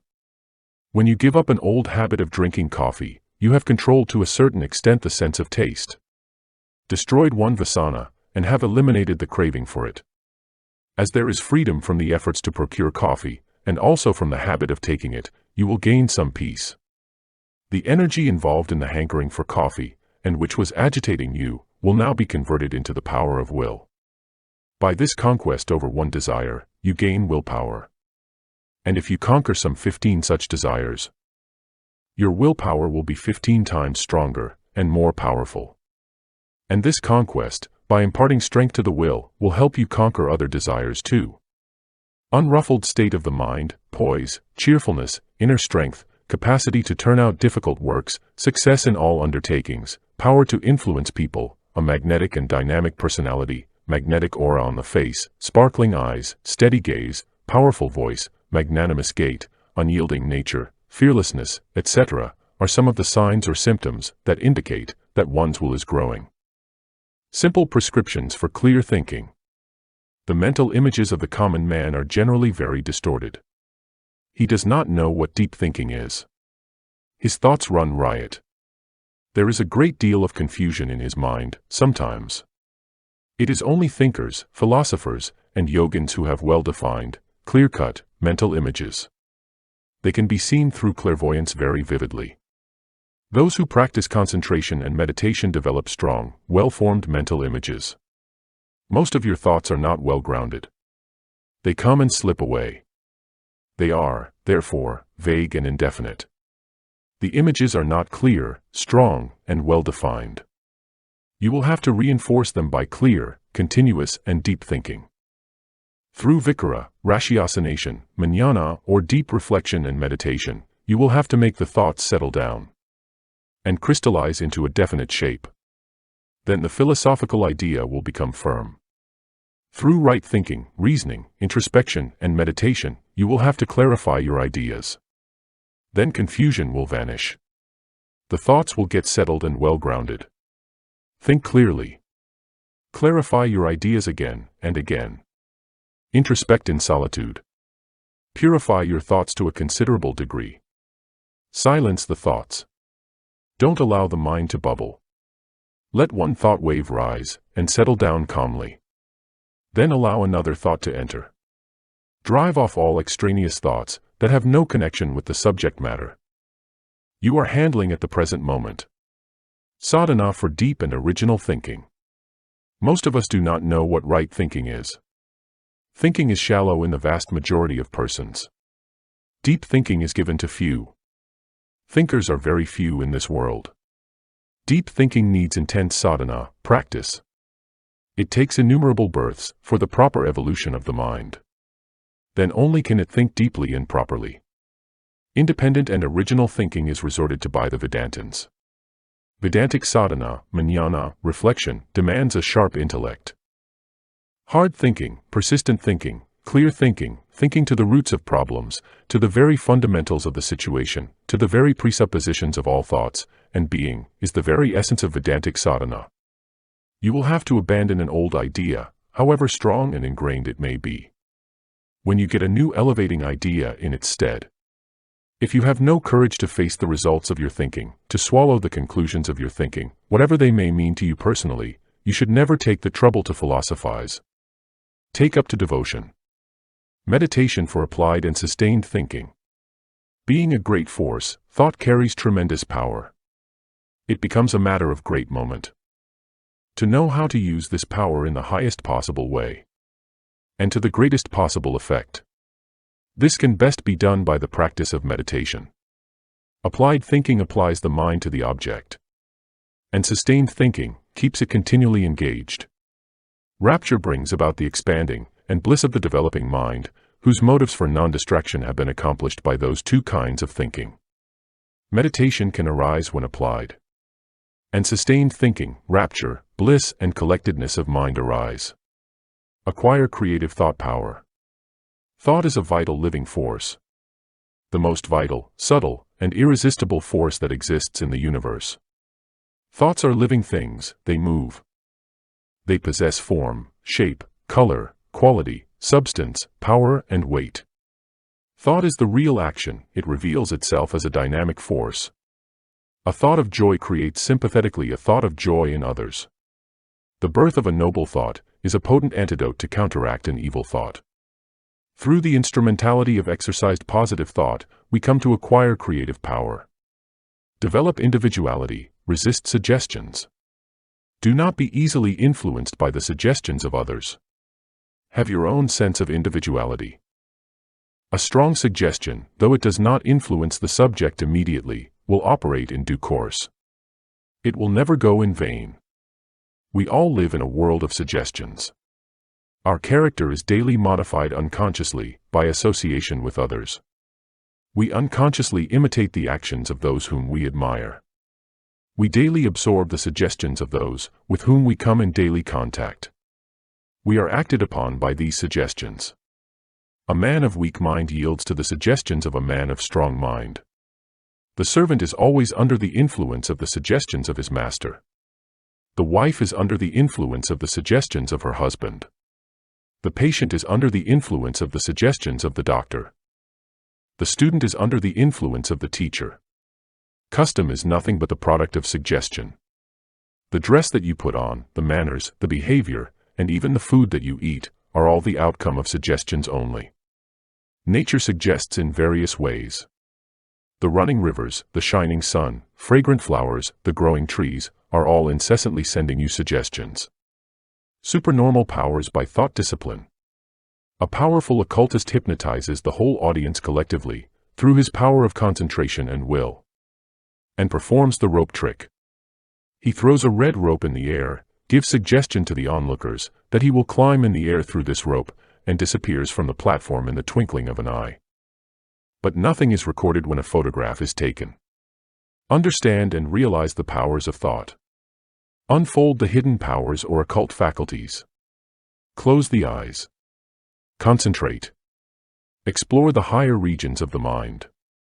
You can see distant objects, hear distant voices, send messages to distant places, heal persons who are at a distance, and move about to a distant place in the twinkling of an eye. Chapter 6. Thoughts, their varieties, and their conquest. Get over gloomy thoughts. Very carefully watch all your thoughts. Suppose you are assailed by gloomy thoughts. You experience depression. Take a small cup of milk or tea. Sit calmly. Close your eyes. Find out the cause for the depression and try to remove the cause. The best method to overcome the gloomy thoughts and the consequent depression is to think of inspiring thoughts and inspiring things. Remember again, positive overcomes negative. This is a grand effective law of nature. Now, think strongly of the opposite thoughts, the opposite of gloom. Think of those things that elevate your mind. Think of cheerfulness. Imagine the advantage of cheerfulness. Feel that you are in actual possession of this quality. Again and again repeat the formula, cheerfulness, mentally. Feel, I am very cheerful. Begin to smile and laugh several times. Sing, sometimes this can elevate you quickly. Singing is very beneficial to drive off gloom. Chant loudly several times. Run in the open air. The depression will vanish soon. This is the Pratipaksh method of Raja Yogins. This is the easiest method. The method of driving gloom by force, by willing, by assertions, by command, taxes the will very much. Although it is the most efficient. It demands great strength of will. Ordinary people will not succeed. The method of displacing or dislocating the negative feeling by substituting the opposite, positive feeling, is very easy. Within a very short time, the undesirable feeling vanishes. Practice this and feel. Even if you fail several times, continue. You will be successful after some sittings and some practice. You can treat in the same manner other negative thoughts and feelings as well. If there is the feeling of anger, think of love.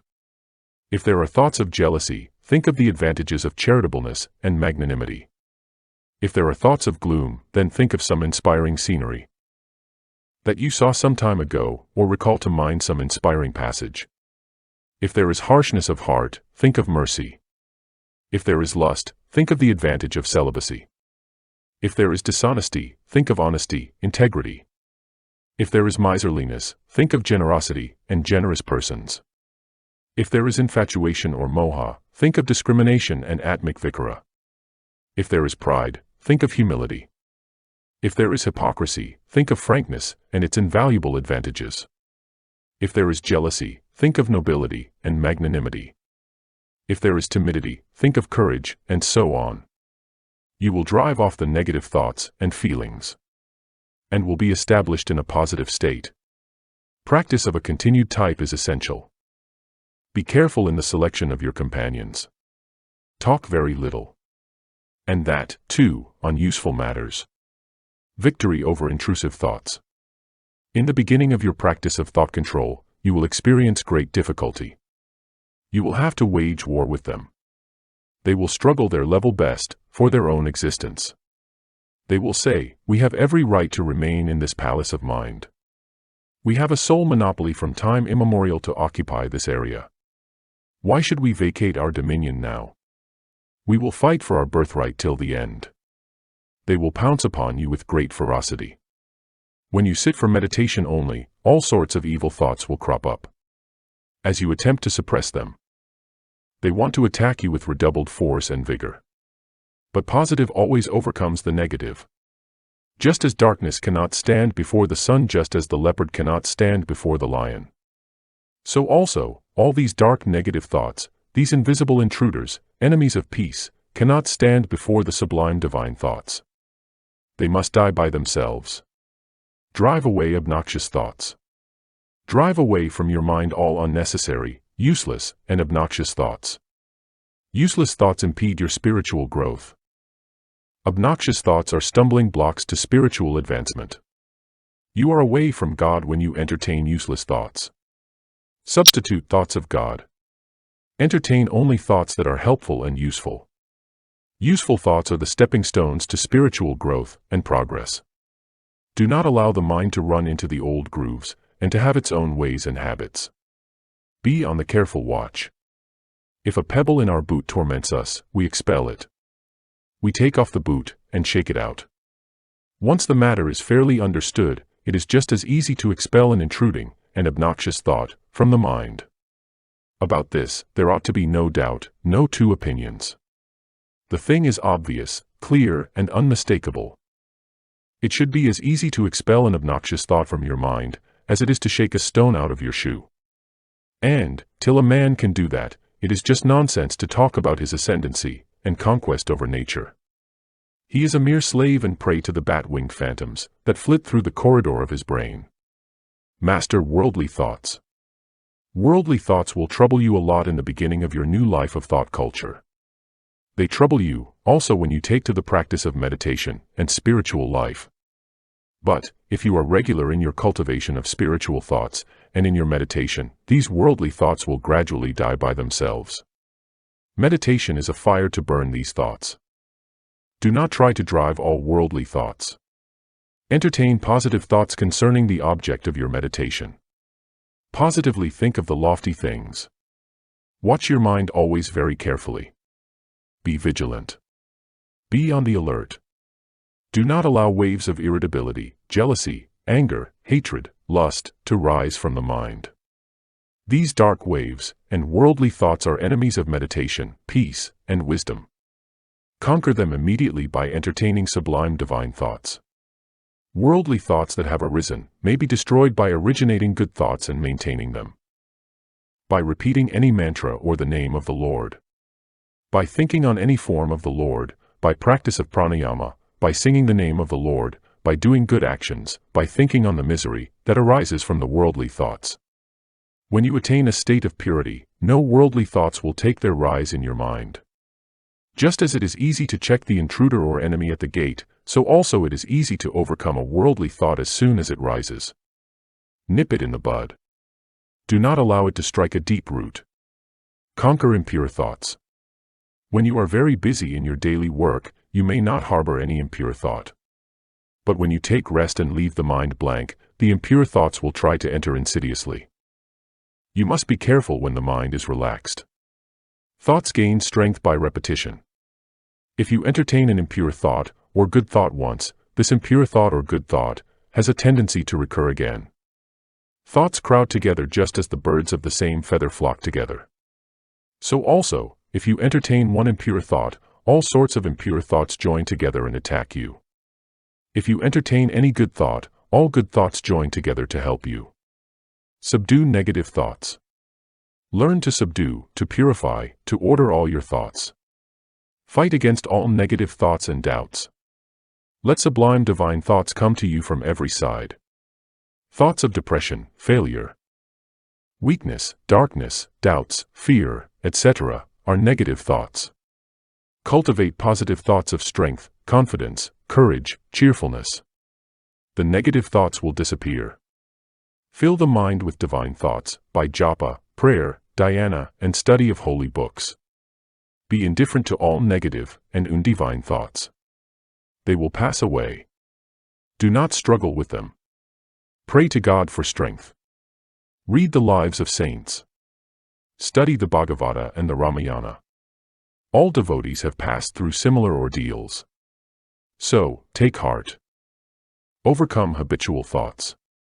All sorts of habitual thoughts, concerning the body, the dress, the food, and so on, must be overcome through the Atmachintana, or reflection on the nature of the divine self within one's own heart. This is an uphill work. It demands patient, incessant practice and inner spiritual strength. Sridis emphatically declare, this Atman cannot be obtained by weak persons.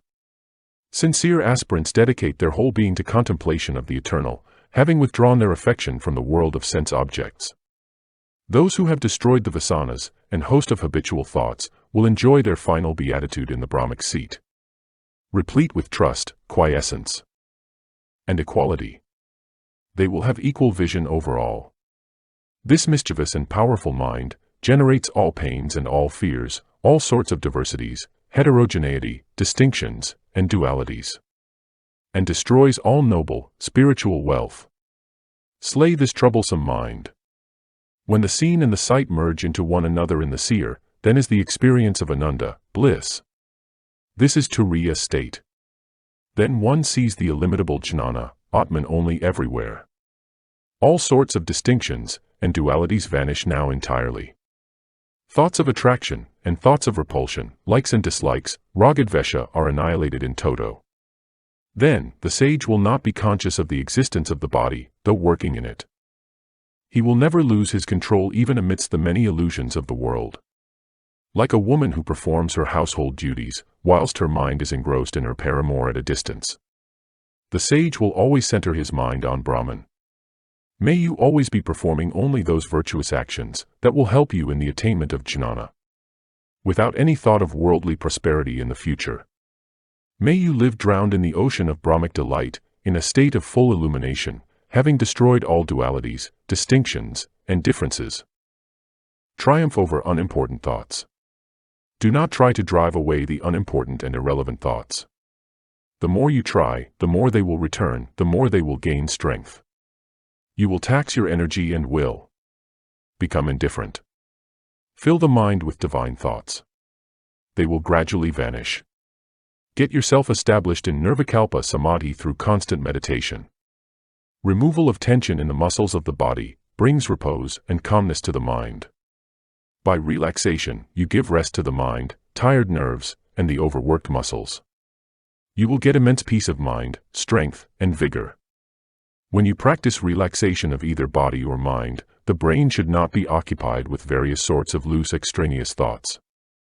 Anger, disappointment, failure, indisposition, misery, sorrow, quarrels, cause internal mental strain. Expel them. Transform instinctive thoughts.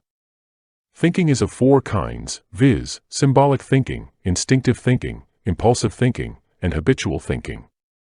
Thinking through words is symbolic thinking. Instincts are more powerful than impulses. Thoughts of body, food, drink, bath, etc. are habitual thinking. You can stop easily symbolic thinking. It is difficult to stop instinctive and impulsive thinking. Mental poise and calmness may be brought about by the eradication of worry and anger. Fear really underlies both worry and anger. Be careful and thoughtful. All unnecessary worries should be avoided. Think of courage, joy, bliss, peace, and cheerfulness. Sit for 15 minutes in a relaxed state, in an easy, comfortable position. You can lie on an easy chair. Close your eyes. Withdraw the mind from outside objects. Still the mind. Silence the bubbling thoughts. Lessen the number of habitual thoughts. Generally, in untrained persons, 4 or 5 kinds of thoughts occupy the mind at a time. Household thoughts, business thoughts, thoughts of office, thoughts of body, thoughts of food and drink, hope and anticipation. Some kind of planning to get money, some kind of thoughts of revenge, some habitual thoughts of answering calls of nature, bathing, etc., occupy the mind at a time. When you are studying a book with interest at 3:30 p.m., the idea of pleasure of witnessing a cricket match at 4 p.m. disturbs your study, every now and then. It is only a yogi with one pointed mind, who can have only one thought at a time, and can keep it as long as he likes. If you watch the mind carefully, you will find that many thoughts are inconsistent. The mind wanders at random aimlessly.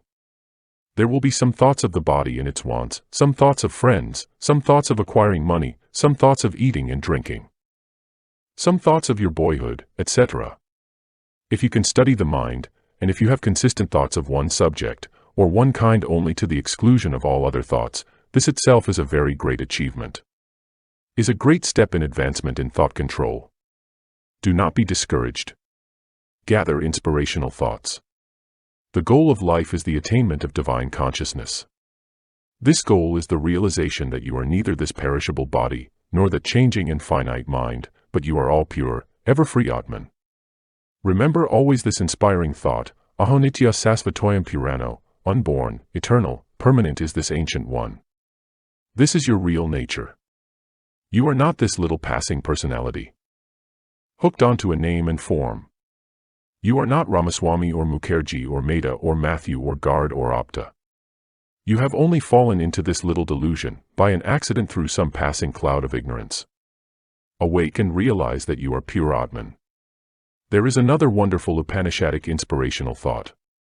It is Isavasayamidam Sarvam, every content of the universe is throbbing with the life of the Lord. Smile with the flowers and the green grass. Smile with the shrubs, ferns, and twigs. Develop friendship with all neighbors, dogs, cats, cows, human beings, trees. In fact, with all nature's creations. You will have a perfect and rich life. Reflect over illuminating thoughts. If you want to develop your thought power, if you want to build up your personality, and become great, always keep with you some books of inspiring and illuminating thoughts.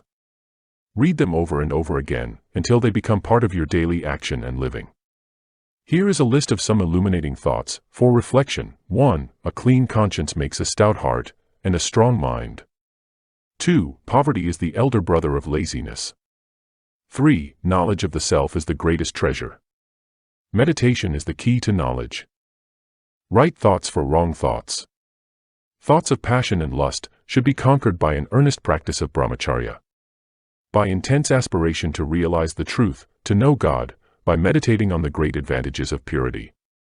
Thoughts of hatred and anger should be controlled by generating thoughts of love, forgiveness, mercy, friendliness, peace, patience, and non-violence.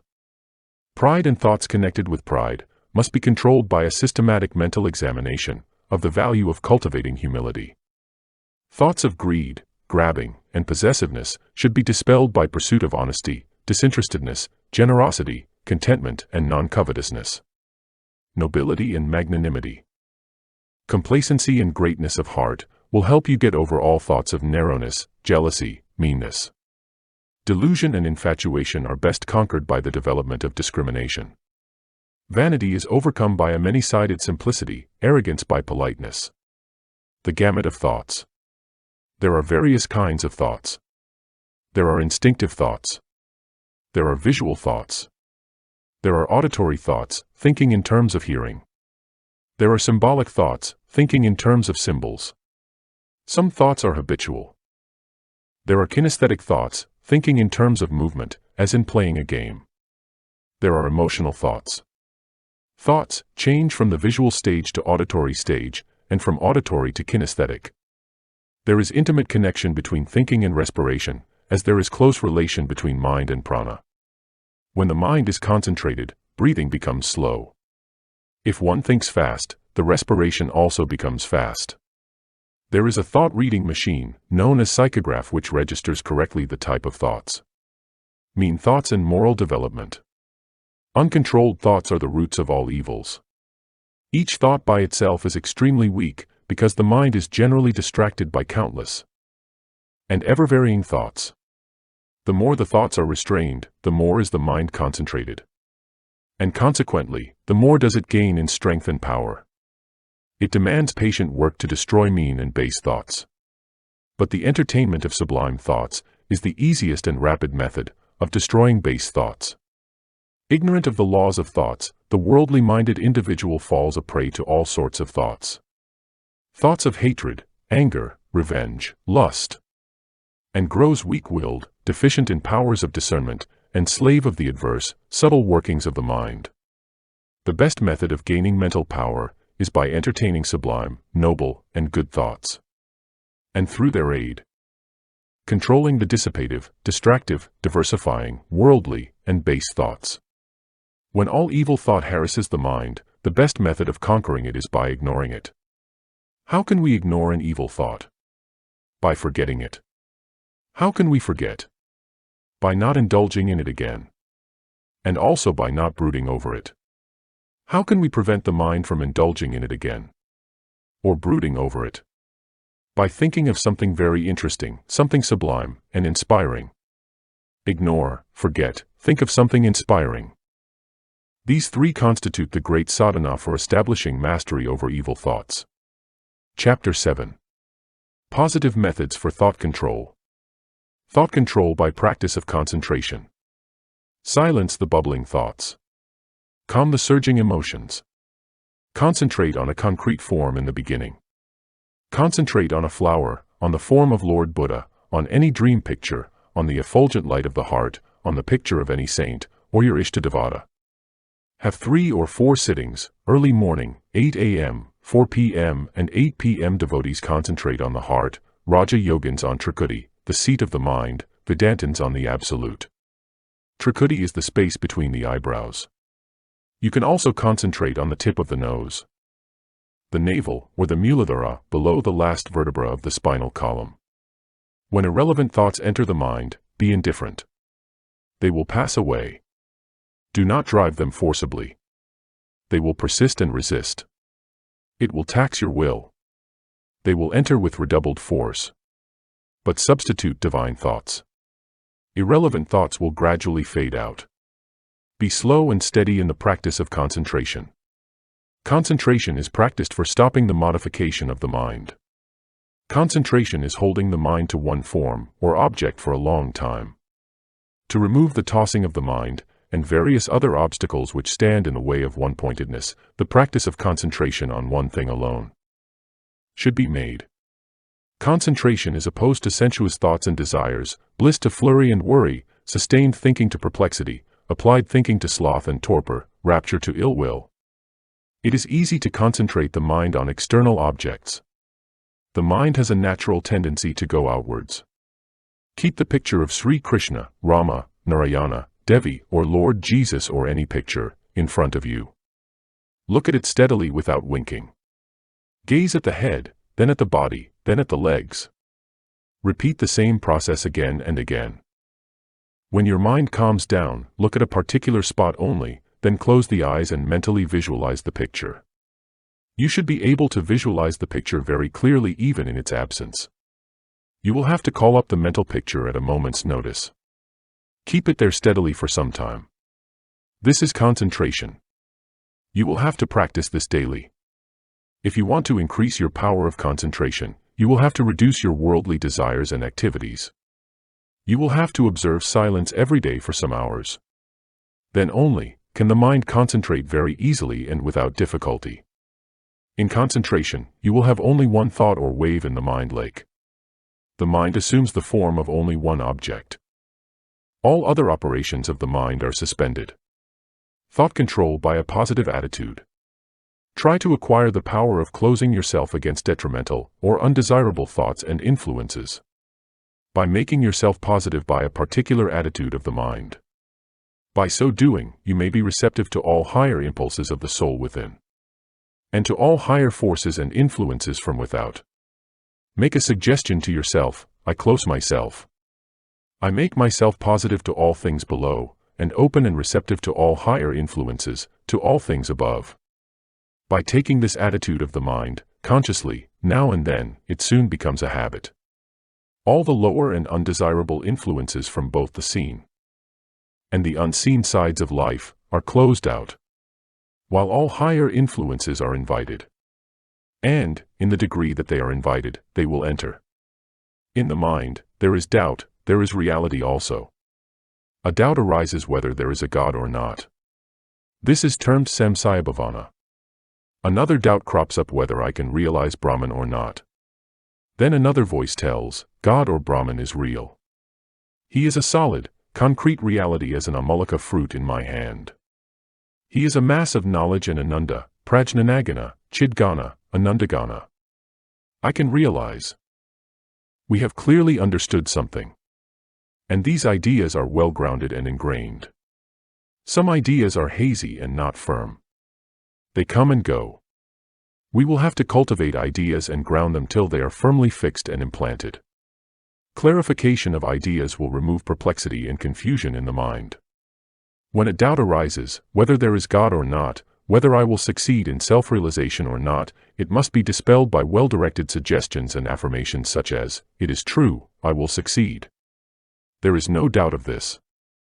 In my dictionary, in my vocabulary, there are no such words as can't, impossible, difficult, etc. Everything is possible under the sun. Nothing is difficult when you strongly make up your mind. Strong determination and firm resolution will bring sanguine success in every affair or undertaking, and particularly so in the conquest of mind. Thought control by non-cooperation.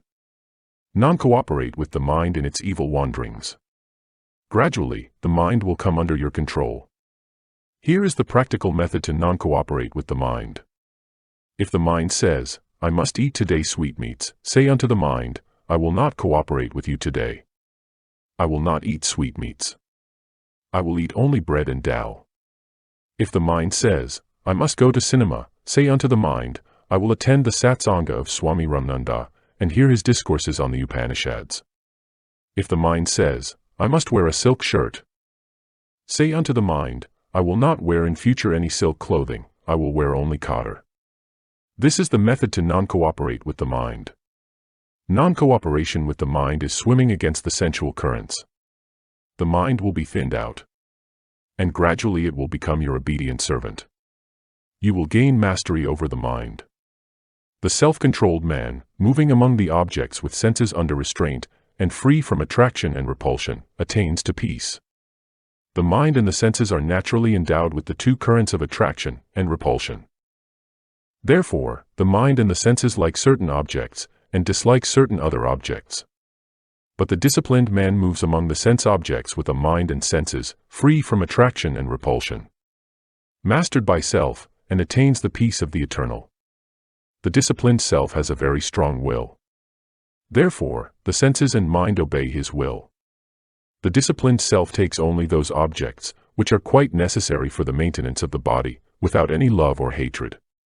He never takes those objects, which are forbidden by the sastras. Art of thinning out thoughts. In the rubber plantations, planters take recourse to the method of thinning out the rubber trees. By cutting the small surplus trees, which stand in the vicinity of big trees. By so doing, they can tap more milk, rubber juice, from the big trees. Even so, you must thin out the thoughts by destroying them, one by one, in order to drink the ambrosial milk, or nectar of immortality. Just as you retain only the good fruits from the basket, and discard the bad ones. So also, keep good thoughts in your mind and reject evil ones. Just as the warrior chops off the heads of enemies, one by one, when they come out of a fortress through a trap door.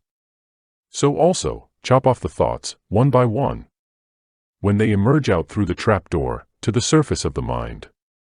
When the tail of a lizard is cut, the cut end will flutter about for some time, as there is still a little residual prana in the tail. After 1 or 2 minutes, all motion will cease. Even so, even after thinning and reducing the thoughts, some thoughts will move about like the tail of the lizard. But they are powerless. They cannot do any serious harm. There is no vitality in them. Just as the drowning man tries to catch anything to save himself, so also, these lifeless thoughts, try their level best to come back to their previous state of life and vigor. If you go on regularly with your daily practice of concentration and meditation, they will die by themselves like a guileless lamp. Passion, egoism, jealousy, pride, and hatred are very deep-rooted. If you cut the branches of a tree, they grow again after some time. Even so, these thoughts that are suppressed or thinned out for some time, manifest again after some time. They should be completely rooted out by strenuous efforts, vikara, meditation, etc. Thought control by Napoleon's method. When you think on one subject, do not allow other thoughts to enter. When you think of a rose, think of the different kinds of roses only. Do not allow other thoughts to enter.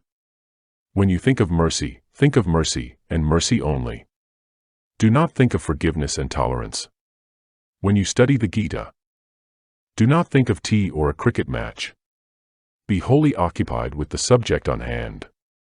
Napoleon controlled his thoughts in this manner. When I want to think of things more pleasant, I close the cupboards of my mind, revealing the more unpleasant things of life, and open up the cupboards containing the more pleasant thoughts. If I want to sleep, I close up all the cupboards of mind. Arrest the recurrence of evil thoughts. Suppose the evil thoughts stay in your mind for 12 hours and recur every third day. If you can make them stay for 10 hours and recur once in a week by daily practice of concentration and meditation, that is a decided improvement. If you continue your practice, the period of stay and recurrences will be gradually lessened. Eventually, they will disappear altogether. Compare your present state of mind with that of last year or year before last. You will be able to find out your progress. The progress will be very slow in the beginning. It will be difficult for you to gauge your growth and progress. Give the wrong thought no concession. At first, a wrong thought enters the mind. Then you entertain a strong imagination. You take delight in dwelling on that wrong thought. You give consent to its stay in the mind. And gradually, the wrong thought, when it is not resisted, takes a strong hold in your mind. Then, it becomes very difficult to drive it off. The proverb goes, "Give a rogue an inch, and he will take an ell." This is true of wrong thoughts also. Nip the bad thought in its bud. Just as you close your door or gate when a dog or an ass tries to come in, so also, close your mind before any evil thought can enter, and produce an impression on your physical brain. You will become wise soon and attain eternal, infinite peace and bliss. Wipe out lust, greed, and egoism. Entertain only pure holy thoughts. This is an uphill task, a difficult task. You will have to practice it. You will succeed in your attempt after some time. Destruction of one bad thought will give you strength to annihilate other thoughts, and will develop your soul force or willpower. Never despair, though you may fail in crushing a bad thought. No pains, no gains. Inner spiritual strength will gradually manifest in you. You can feel this. Spiritual practice for elimination of evil thoughts. Your mind will sometimes shudder when evil thoughts enter your mind. This is a sign of your spiritual progress. You are growing spiritually. You will be much tormented when you think of your evil actions committed in the past. This is also a sign of your spiritual upheaval. You will not repeat now the same actions. Your mind will tremble. Your body will quiver whenever a wrong thought of some evil action urges you to do the same act, through force of habit. Continue your meditation with full vigor and earnestness. All memories of evil actions, all evil thoughts, all evil promptings of Satan will die by themselves. You will be established in perfect purity and peace. In the beginning, all sorts of evil thoughts will arise in your mind as soon as you sit for meditation. Why does this happen during meditation, when you attempt to entertain pure thoughts? Aspirants leave their spiritual practice of meditation on account of this. If you try to drive a monkey, it attempts to pounce upon you in vengeance. Even so, the old evil thoughts try to attack you revengefully, and with redoubled force at the time when you try to raise good, divine thoughts. Your enemy endeavors to resist you vehemently when you try to eject him out of your house.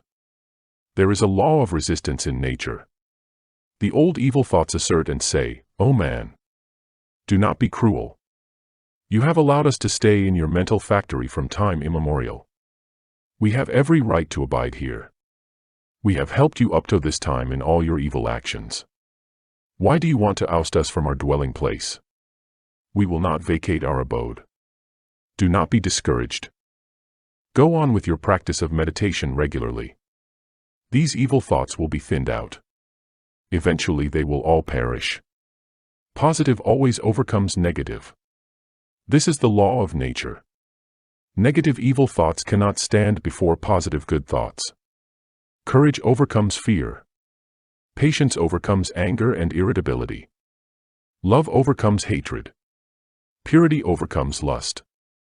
The very fact that you feel uneasy now, when an evil thought comes to the surface of the mind during meditation, indicates that you are growing in spirituality.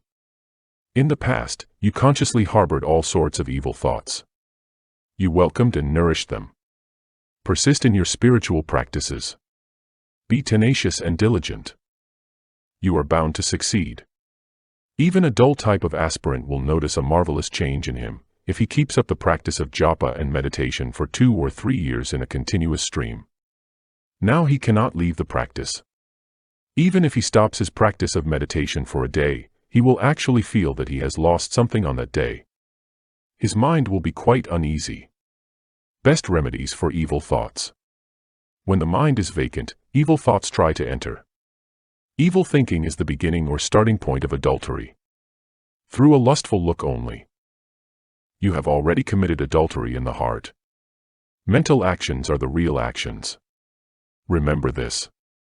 God judges a man by his motives.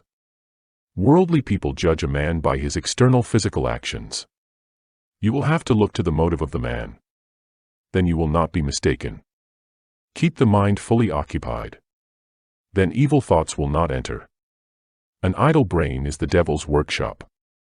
Watch the mind every minute. Always engage yourself in some work: stitching, cleaning vessels, sweeping, drawing water, reading, meditating, counting the beads, singing divine songs, praying, serving the elders, or nursing the sick.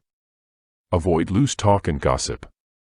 Fill the mind with sublime thoughts, such as those contained in the Gita, the Upanishads, the Yoga Vasishtha, etc. Daily discipline of thoughts. The mind is a mischievous imp. It is like a jumping monkey. It must be disciplined daily. Only then will it gradually come under your control.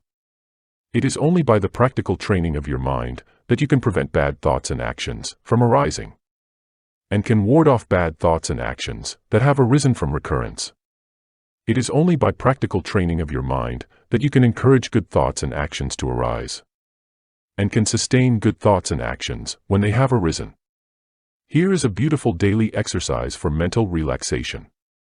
It will pour into you great inspiration and strength. Close the eyes. Think of anything that is pleasant. This will relax the mind in a wonderful manner. Think of the mighty Himalayas, the sacred Ganga, the striking scenery in Kashmir, the Taj Mahal, the Victoria Memorial in Calcutta, a lovely sunset, the vast expanse of ocean, or the infinite blue sky. Imagine that the whole world and your body are floating like a straw in this vast ocean of spirit. Feel that you are in touch with the Supreme Being. Feel that the life of the whole world is pulsating, vibrating, and throbbing through you. Feel that Lord Hiranyagarbha, the ocean of life, is gently rocking you on his vast bosom. Then open your eyes. You will experience immense mental peace, vigor, and strength. Practice this and feel. Thoughts and the snake analogy. Just as fruit is born of the seed, so also deeds are born of thoughts. Good thoughts generate good actions. Evil thoughts produce evil actions. Harbor good thoughts. Repel evil thoughts. If you cultivate good thoughts by satsanga, study of religious books, prayer, etc., evil thoughts will die by themselves. Just as you remove at once the pebble in your shoe that troubles you, so also, you must be able to remove at once any tormenting thought from your mind. Only then have you gained sufficient strength in the control of thought. Only then have you attained some real progress in the spiritual path. When you give a blow on the head of a snake with a stick and crush its head, it remains absolutely motionless for some time. You think it is dead. All of a sudden, it raises its head and runs away. Even so, the thoughts that were once crushed and suppressed by you regain strength and raise their heads. They must be destroyed totally beyond resurrection. World conquest by thought conquest. Control the thoughts or syncopas. Avoid imagination or daydreaming. The mind will be annihilated. Extinction of syncopas alone is moksha or release. The mind is destroyed when there is no imagination. The experience of the world illusion is due to your imagination. It vanishes away when imagination is completely stopped. Victory over thoughts is really a victory over all limitations, weakness, ignorance, and death. The inner war with the mind is more terrible than the outer war with the machine guns.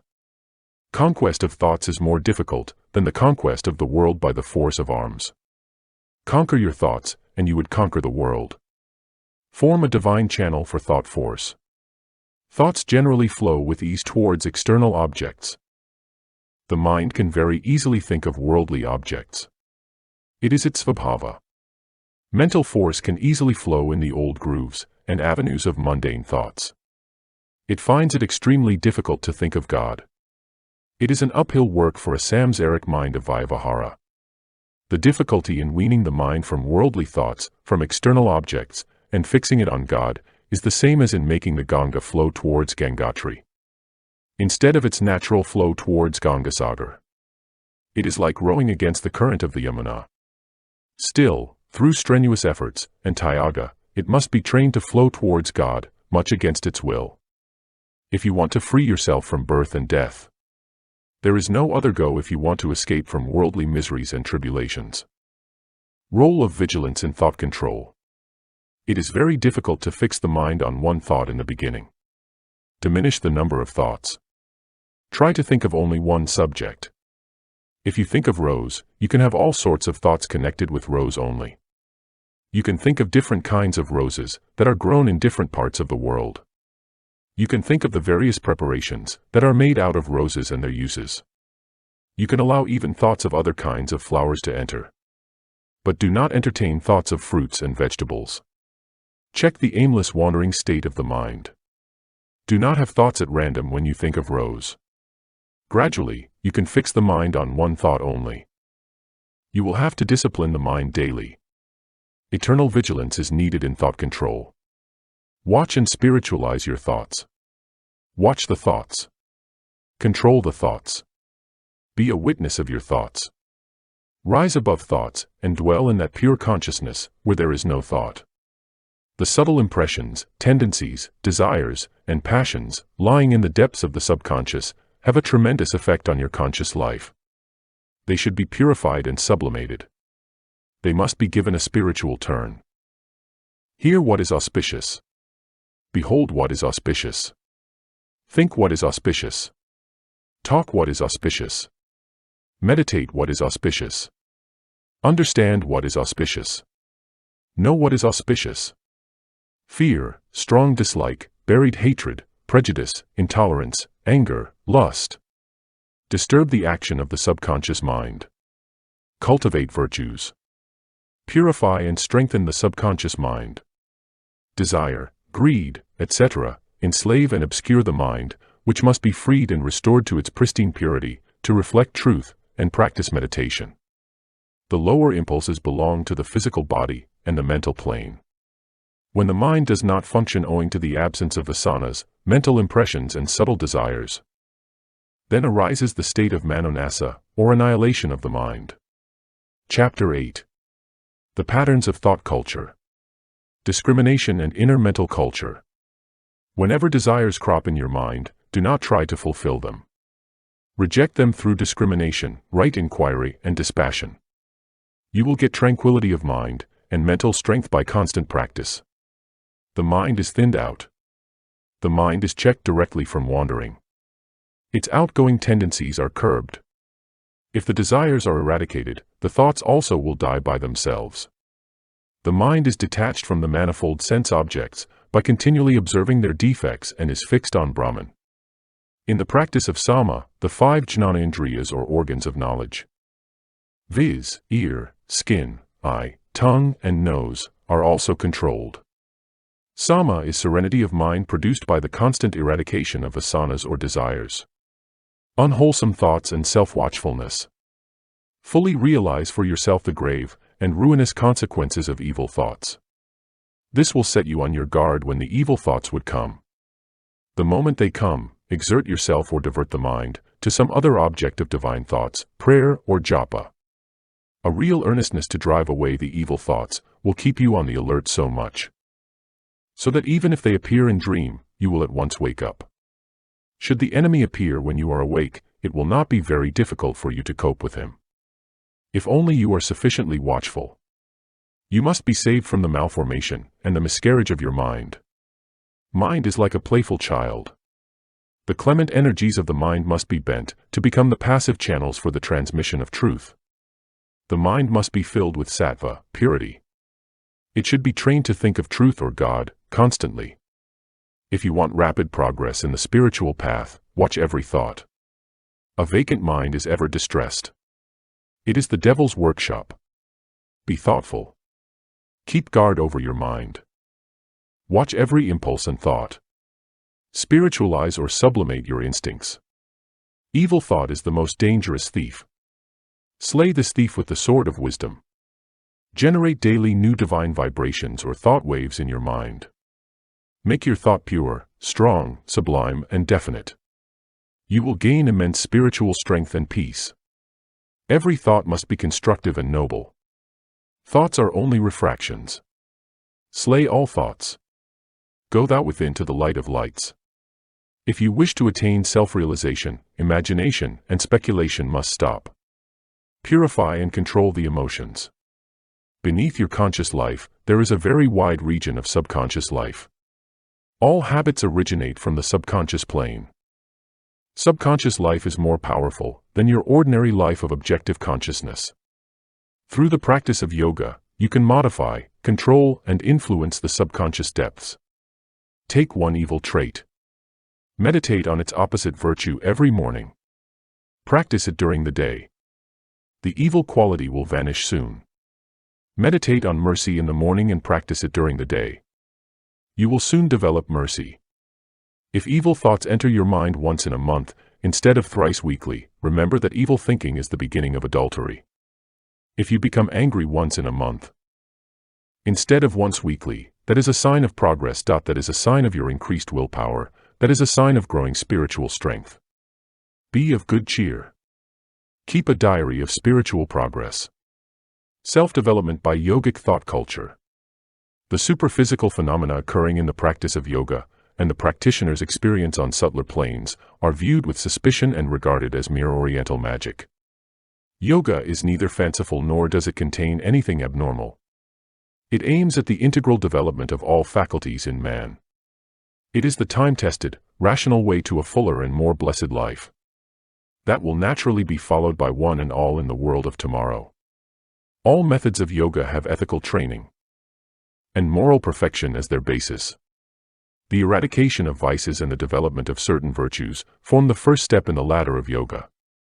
The disciplining of your nature and the formation of a steady and pure character through a set of right habits and regular daily observances is the next step.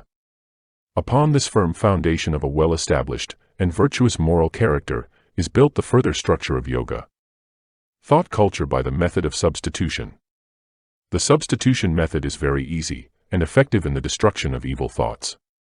Cultivate positive virtuous thoughts of mercy, love, purity, forgiveness, integrity, generosity, and humility in the garden of your mind. The negative vicious thoughts of hatred, lust, anger, greed, pride will die by themselves. It is difficult to destroy the evil thoughts by attacking them directly. You will have to tax your will and waste your energy. Spiritual methods for thought culture. If you think again and again of an impure thing, it gains new strength. It gets the force of momentum. You must drive it immediately. If you find it difficult to do so, entertain counterthoughts of God. Cultivate sublime and elevating thoughts. Evil thoughts will die by themselves. A noble thought is a potent antidote to counteract an evil thought. This is easier than the former method. By repetition of God's name, thousands of times daily, good thoughts gain new strength.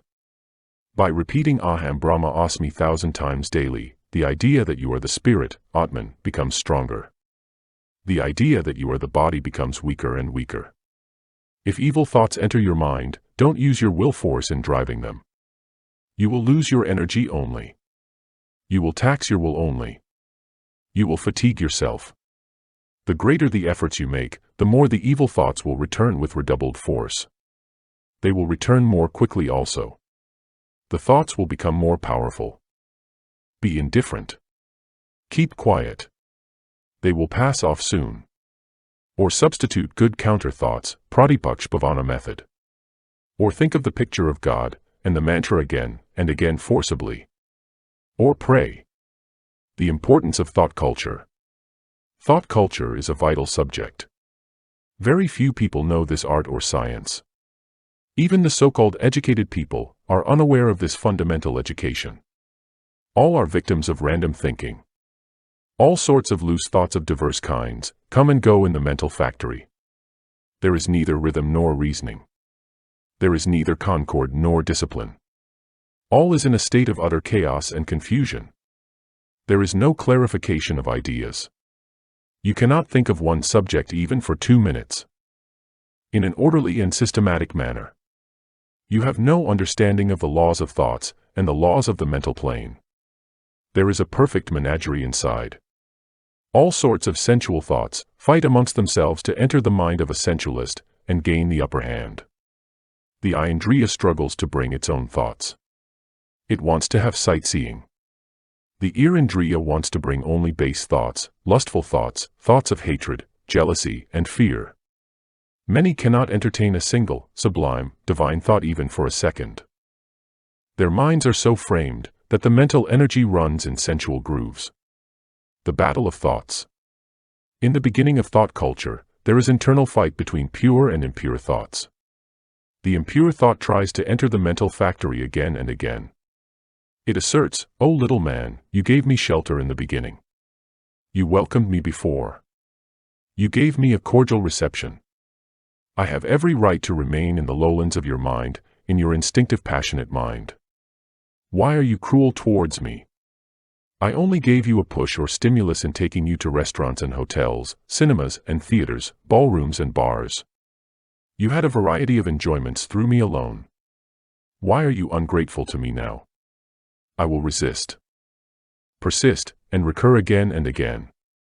Do whatever you like. You are weak through old habits. You have no strength to resist. Eventually, pure thoughts only will gain victory. Sattva is a greater power than Rajas and Tamas.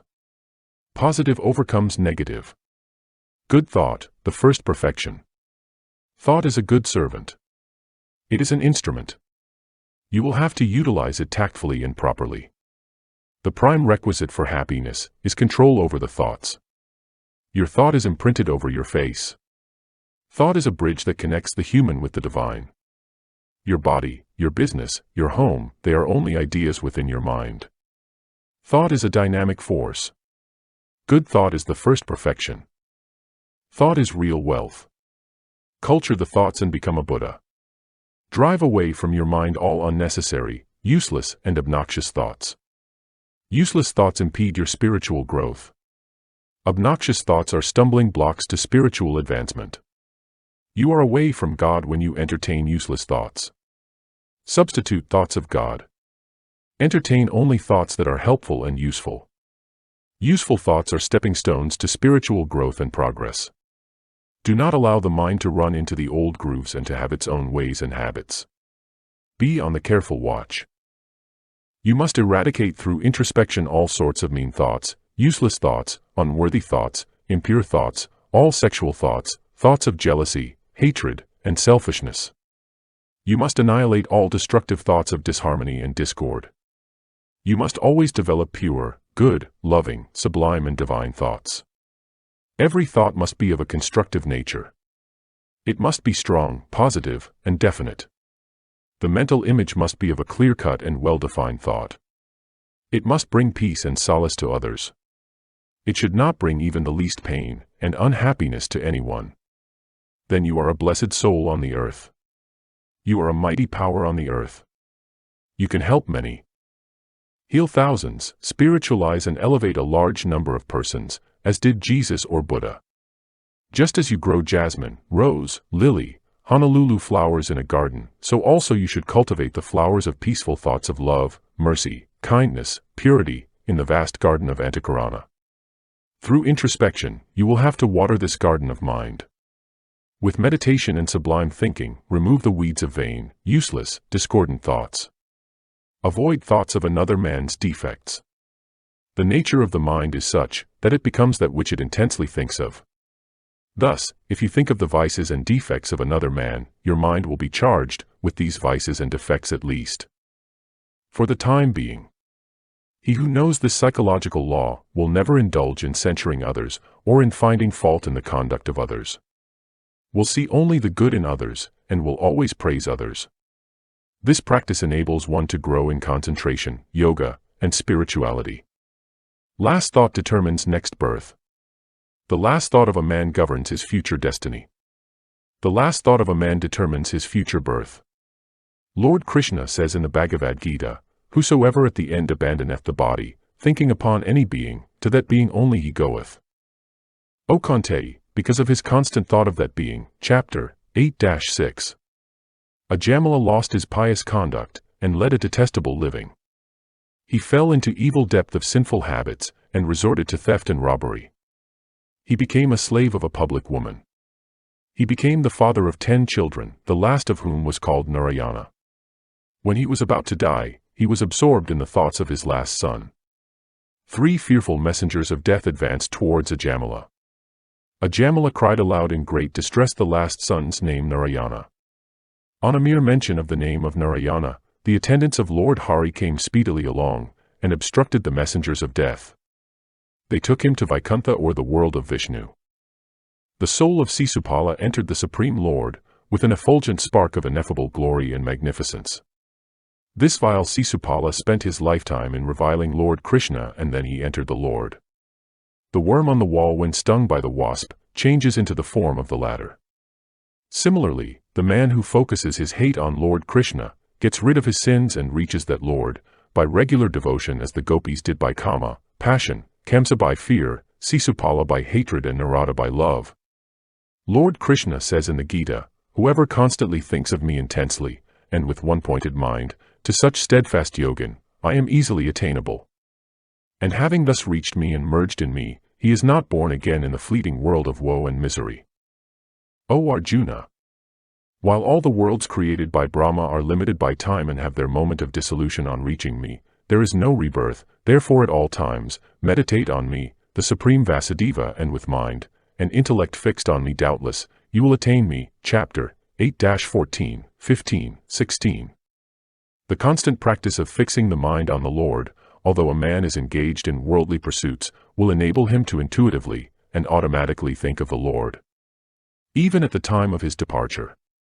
The Lord says, "With the mind thus engaged in the yoga of constant practice, not deflected by any other obstacles, one attains the Supreme Purusha of resplendent glory." The Lord further says, "At the time of death, he who thinks of my real being as the Supreme Lord Sri Krishna or Narayana, leaves the body and verily reaches my being. Doubt this not.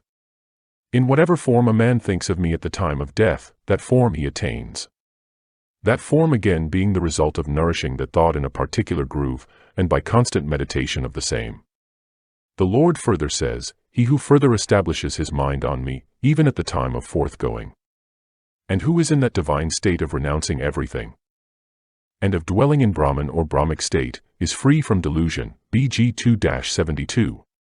He who has a strong habit of using snuff in his life, imitates the act of snuffing with his fingers when he is in an unconscious state just before his death. So strong is the habit of snuffing in this man. The last thought of a licentious man will be the thought of his woman. The last thought of an inveterate drunkard will be that of his peg of liquor. The last thought of a greedy moneylender will be that of his money. The last thought of a fighting soldier will be that of shooting his enemy. The last thought of a mother, who is intensely attached to her only son, will be that of her son only. Raja Bharata nursed a deer out of mercy, and became attached to it. His last thought was the thought of that deer. Hence he had to take the birth of a deer, but he had memory of his last birth as he was an advanced soul. The last thought of a person will be the thought of God only. If that person has disciplined his mind all throughout his life, and has tried to fix it on the Lord through constant practice, it cannot come by a practice in a day or two, in a week or a month. It is a lifelong endeavor and struggle. The last thought determines the next birth. The last prominent thought of one's life occupies the mind. At the time of death, the predominant idea at the time of death is what in normal life has occupied his attention most. At the time of death, the predominant idea at the time of death is what in normal life has occupied his attention most. The last thought determines the nature of character of the body to be attained next. As a man thinketh, so shall he become. The background of sattvic thought. The vast majority of people will always want something concrete to hold on, something around which, as it were, to place their ideas. Sometimes, which will be the center of all thought forms in their minds.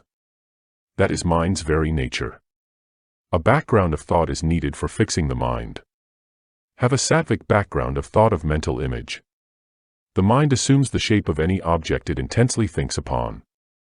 If it thinks of an orange, it assumes the shape of an orange. If it thinks of Lord Krishna with flute in hand, it assumes the shape of Lord Krishna. You must train the mind properly and give it proper sattvic food for assimilation.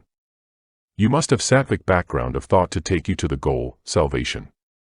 If you are a devotee of Lord Krishna, have a background of thought of his picture and the repetition of his famous mantra Namo Bhagavate Vasudevaya, and his qualities, formless qualities. A Nirguna Upasaka, Vedanti, should have a background of thought of Un and its meaning, infinite ocean of light, Satchidananda, Vyapaka, Paripurna. Work in the world. And the moment the mind is free, begin to think of the background of thought. Either Saguna or Nirguna background according to taste, temperament and capacity for sadhana. By constant thinking, a habit in the mind will be formed. And, without effort, the mind will run towards the background of thought. It is a pity that the vast majority of persons have no ideal, no program of life at all, and no sattvic background of thought. They are doomed to failure. The background of thought of a young married lady is usually lustful. The background of thought of an old mother is the affection towards her sons and grandsons. The background of thought of the vast majority of persons is hatred and jealousy. Even the so-called educated persons with many university qualifications and academic knowledge which is only husk, when compared with spiritual knowledge, have no ideal, no program of life, and no background of thought. A deputy collector, after getting pension, marries a third wife and goes on as a Diwan of a state. A worldly-minded person is a prey to sexual thoughts. And thoughts of hatred, anger, and revenge. These two types of thoughts actually take possession of his mind. He is a slave to these two sets of thoughts. He does not know how to divert his mind and fix it on some other good, noble thought. He does not know the laws of thought. He is quite unaware of the nature and suitable workings of the mind. His position is extremely deplorable, despite his earthly possessions and bookish knowledge obtained in universities. Viveka has not awakened in him. He has no Shraddha in saints, sastras, and God. He is unable to resist an evil desire, craving, or temptation on account of his weak will. The only potent remedy to remove his world intoxication, world charm, world delusion, is constant satsanga or association with sadhus, sannyasins, and mahatmas. After retirement, everybody should have a background of thought, and should spend his time in philosophical studies and divine contemplation. Old habits of loose thinking must be replaced by cultivating fresh habits of good thoughts. At first, a tendency to think of good thoughts will be formed. By continued practice, a positive, definite habit of thinking of virtuous, helping thoughts will be developed. You will have to struggle very hard. The old habits will try to recur again and again. Till you are firmly established in the habit of thinking of good thoughts only, you will have to fill the mind, again and again with sattvic thoughts, divine thoughts, thoughts of the Gita, Lord Krishna, Lord Rama, Upanishads, etc. New grooves and avenues will be formed now. Just as a gramophone needle cuts a small groove in the plate, sattvic thinking will cut new healthy grooves in the mind and brain. New samskaras will be formed. You will have concentration without much effort. He who has subdued his mind, beholds in his own self by the help of his own pure intellect, the immortal, eternal Brahman, which is subtler than the subtlest, which is an embodiment of bliss, peace, and wisdom. It is the contact of the sense with the sense object that gives rise to a mental perception. But if the senses are withdrawn and the mind is stilled, there comes a stage where there is no touch with any sense object. It is the state of bliss and pure consciousness, or nirvikalpa samadhi, which burns all samskaras that give rise to birth and death. Attachment is death. You are attached to body, action, wife, children, property, house, place, and articles that give you pleasure. Wherever there is attachment, there are anger, fear, and vasanas. Attachment leads to bondage. If you want to attain God realization, you must get rid of all sorts of attachment. The first step in detachment is to be detached from the body with which you feel so much identified.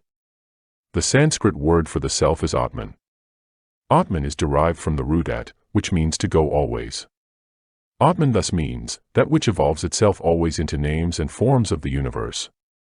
In order to realize his real, essential nature, which is existence consciousness, bliss absolute, the pure consciousness and freedom of thoughts. Through constant and intense practice of yoga and jnana sadhana, you can become waveless, thought-free. The waveless yogi helps the world more than the man on the platform. Ordinary people can hardly grasp this point. When you are waveless, you actually permeate and pervade every atom of the universe, purify, and elevate the whole world. The names of waveless Gnani such as Jada Bharata and Vamadeva are even now remembered. They never published books. They never made disciples. Yet, what a tremendous influence these waveless Gnanis had produced on the minds of the people. You can attain jnana only if you are free from sensuous desires and immoral mental states. Aloofness of body from sensuous objects and aloofness of mind from immoral states of mind are needed for the attainment of jnana. Then only will divine light descend. Just as a bungalow is cleaned of cobwebs and the garden of all its weeds for the reception of the viceroy, the mental palace should be cleansed of all vices, desires, and immoral states for the reception of the holy Brahman, the viceroy of viceroys. When a desire arises in the mind, a worldling welcomes it and tries to fulfill it. But an aspirant renounces it immediately through viveka. Wise people consider even spark of desire as a very great evil. Therefore, they will not entertain any kind of desire. They will be ever delightful in Atman only. Thinking starts the process of creation. Thinking means externalization or objectification. Thinking means differentiation, quality, and multiplicity. Thinking is samsara. Thinking causes identification with the body. Thinking causes I-ness and mine-ness. Thinking causes time, space, etc. Stop this thinking through Vairagya and Abhyasa, and merge yourself in the pure consciousness. Where there is no thinking or sankalpa, there is absolution or jivanmukti. Chapter 9. From Thoughts to Thought Transcendence. Thoughts and life. Man thinks of sensual objects and gets attached to them. He thinks that fruits are very good for the body. He exerts to possess them. Then he actually possesses and enjoys them. He now clings to the fruits. He develops a habit of taking fruits now, and when he fails to obtain them any day, he gets pain. From thinking comes attachment, from attachment desire is born. From desire proceeds anger. Anger arises when desire is frustrated by some cause or the other. From anger arises delusion. From delusion, failure of memory. From failure of memory, loss of intellect. From loss of intellect, man is totally ruined. If you want to attain everlasting peace, do not think of objects, but think always of the immortal blissful Atman alone. Desires by themselves are harmless. They are galvanized by the power of thought. Then only, they do much havoc. Man muses or thinks on the objects of the senses. He imagines that he will get a great deal of pleasure from them. This imagination excites the desires. This power of imagination cooperates with the desires. Then the desires are invigorated or vitalized. They attack the deluded jiva vehemently. Thoughts and character. Man is not a creature of circumstances. His thoughts are the architects of his circumstances. A man of character builds a life out of circumstances. He steadily perseveres and plods. He does not look back. He marches forward bravely. He is not afraid of obstacles. He never frets and fumes. He never gets discouraged and disappointed. He is full of vigor, energy, vim, and vitality. He is ever zealous and enthusiastic. Thoughts are the bricks with which character is built. Character is not born. It is formed. Determination to build definite character in life is needed. This must be followed up with persistent striving. Build your character. You can shape your life. Character is power. It is influence. It makes friends. It draws patronage and support. It creates friends and funds. It opens a sure and easy way to wealth, honor, success, and happiness. Character is the determining factor in victory and defeat, success and failure, and in all the issues of life. A man of good character enjoys life herein and hereafter. Small kind acts, small courtesies, small consideration, small benevolence, habitually practiced in your social intercourse, give a great charm to your character. Then great platform lectures, discourses, oration, exhibition of talents, etc. Strong character is formed by strong and noble thinking. A good character is the fruition of personal exertion. It is the result of one's own endeavors. It is not wealth or power, nor is it mere intellect that governs the world. It is moral character associated with moral excellence that really rules the entire universe. Nothing in this world, wealth, name, fame, victory, is worth a fig or a straw without character. Character must stand behind and back up everything. And character is built by your thoughts. Thoughts and words. There is power in every word that is spoken. There are two kinds of vrittis or thoughts, viz., Saktivritti and Likshanavritti in words. In the Upanishads, the Likshanavritti is taken. Vedasvarapoham does not mean embodiment of Vedas. The Likshanavritti does denote Brahman who can be reached by the study of the Upanishads alone. By the Sabdapramana alone. Mark here the power in the words. If anyone calls another Sala or Badmash or fool, he is thrown into a state of fury immediately. Fight ensues. If you address anyone as Bhagwan or Prabhu or Maharaj, he is immensely pleased. Thoughts and actions. Thoughts are dormant seeds of action. The mind's acts, and not the bodily acts, are alone true acts. It is the actions of the mind that are truly termed karmas. Thought and act are interdependent. There is no such thing as mind apart from thought. Thoughts constitute the mind. Words are nothing but the outward expressions of thoughts, which are imperceptible. Actions are caused by feelings of desire and aversion, likes and dislikes. These feelings are caused by the fact that you attribute a pleasurable or painful nature to objects. Thought is finite. It is inadequate to express even temporal processes, not to speak of the absolute which is inexpressible. The body with its organs is no other than the mind. Thoughts, peace, and strength. Fewer the desires, lesser the thoughts. Become absolutely desireless. The wheel of mind will stop entirely. If you reduce your wants, if you do not try to fulfill your desires, if you try to eradicate your desires one by one, your thoughts will diminish in frequency and length. The number of thoughts also per minute will diminish. Fewer the thoughts, greater the peace. Remember this always. A wealthy man who is engaged in speculation in a big city, and who has a large number of thoughts, has a restless mind in spite of his comforts.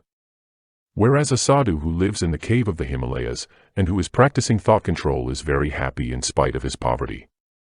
Fewer the thoughts, greater the mental strength and concentration. Suppose that the average number of thoughts that pass through your brain within 1 hour is 100. If you succeed in reducing it, by constant practice of concentration and meditation, to 90, you have gained 10% of the power of concentration of mind. Every thought that is reduced adds strength and peace to the mind. Reduction of even one thought will give mental strength and peace of mind. You may not be able to feel this in the beginning, as you do not possess a subtle intellect. But there is a spiritual thermometer inside, to register the reduction of even a single thought. If you reduce one thought, the mental strength that you have gained by this reduction will help you to reduce the second thought easily. Thought, energy, and sacred thoughts. Thought is a finer manifestation of being than ether or energy. You think, because you share the universal thought. Thought is both force and motion. Thought is dynamic. Thought moves. Thought decides the future. As you think, so you become. Thought makes a saint or a sinner. Thought can shape a man. Think that you are Brahman and Brahman you become. Sacred thoughts generate and sustain divine thoughts. Thoughts of hatred interfere with the inner harmony of the heart. Every useless thought is wastage of energy. Useless thoughts are obstacles to spiritual growth. Every thought must have a definite purpose. Negative evil thoughts cannot overcome fear. Patience overcomes anger and irritability. Love overcomes hatred. Purity overcomes lust. Mind is not daily made, in every minute it changes its color and shape. Thoughts that bind. Through its power of differentiation, mind generates this universe. The expansion of the mind's thoughts towards sensual objects is bondage. The abandoning of the thoughts constitutes liberation. The mind creates, at the outset, an attachment for the body and sense objects, and binds the man through this attachment. The attachment is due to the force of Rajas. Sattva brings non-attachment, and infuses in the mind discrimination and renunciation. It is the Rajasic mind that causes the ideas, I and mine, and the difference of body, caste, creed, color, order of life, etc. The poisonous tree of the Mayaic illusion grows more and more, out of the seed of the mind's modification or expanded thoughts, in the soil of the multifarious enjoyments of the world. From pure thoughts to transcendental experience. Thoughts are of two kinds, pure thoughts and impure thoughts. Desire to do virtuous actions, japa, meditation, study of religious books, etc., is pure thought. A desire to go to cinema, to hurt others and to seek sex relations, is impure thought. Impure thoughts should be destroyed by the increase of pure thoughts, and pure thoughts also should be given up in the end. Thoughts gain strength by repetition of sensual enjoyments. Sensual enjoyments leave on the mind subtle impressions. The real svarupa of mind is sattva only. Rajas and tamas join sattva accidentally in the middle. They can be removed by sadhana or purificatory practices such as tapas, selfless service, dhamma, sama, japa, worship, etc. If you develop the Devi Sampat or divine qualities, Rajas and Tamas will perish. Then the mind will be pure, subtle, steady, and one-pointed. Then, it will melt in the subtle invisible homogeneous Brahman. Akandikarasa Brahman.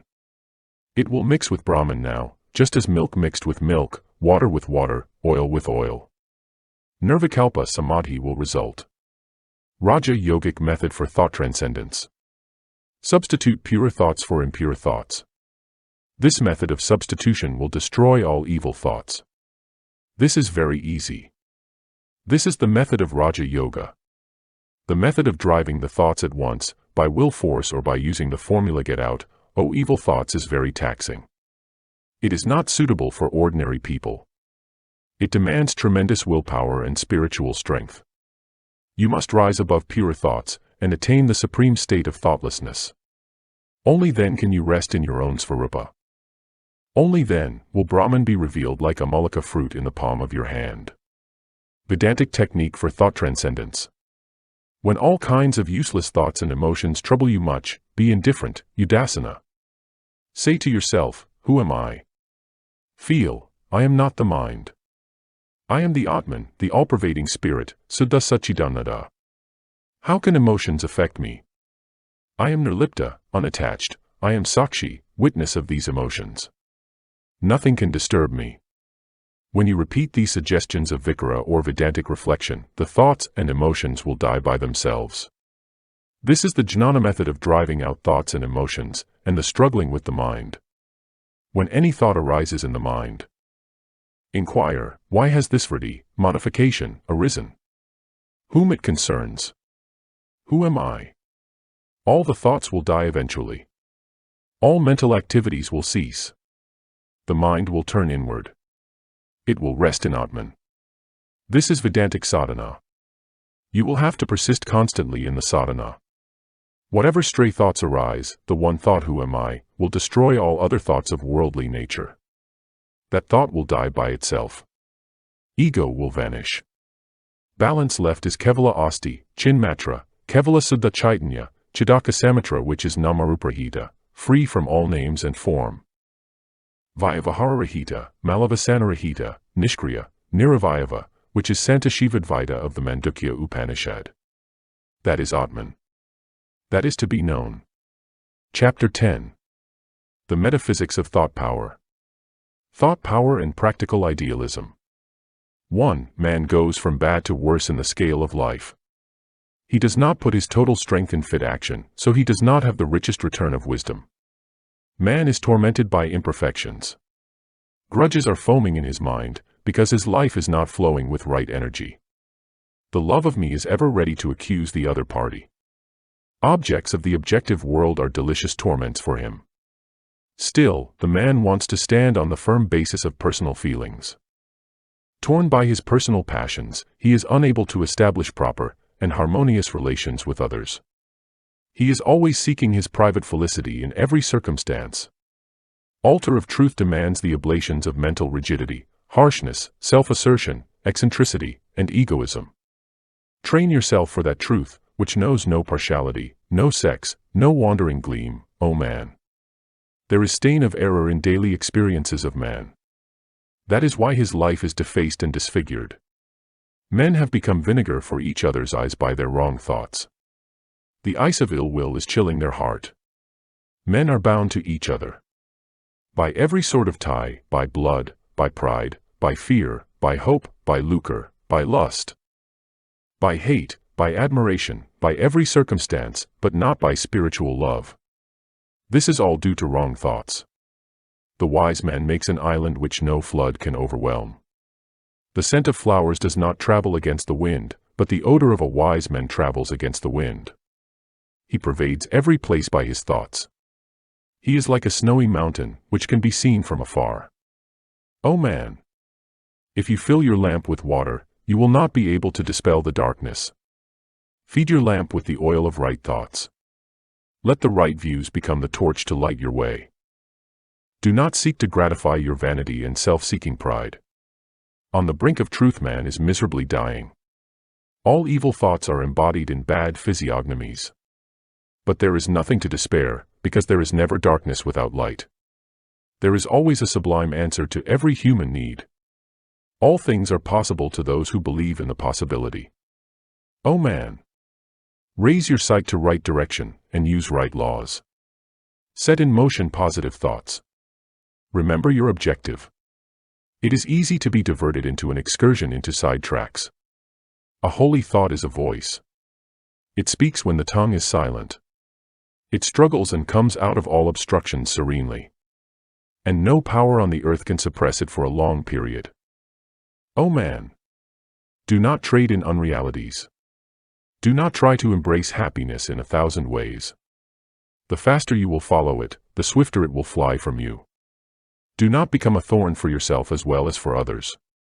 Change the direction of your thoughts. Scrutinize your thoughts. Where necessity ends, curiosity begins. No sooner you are supplied with everything than you sit down and entertain the thoughts of artificial appetites. That is why you have crossed the boundary of law. By your own thoughts, you make or mar your world. Inevitable law of reaction is such, O man, that whatever you will harbor in the inmost chamber of your heart will shape itself in your outward life. Chance seems to form the surface of reality. But deep down, thought forces are at work. Nothing in this universe and in daily behavior is merely accidental. So improve your thoughts.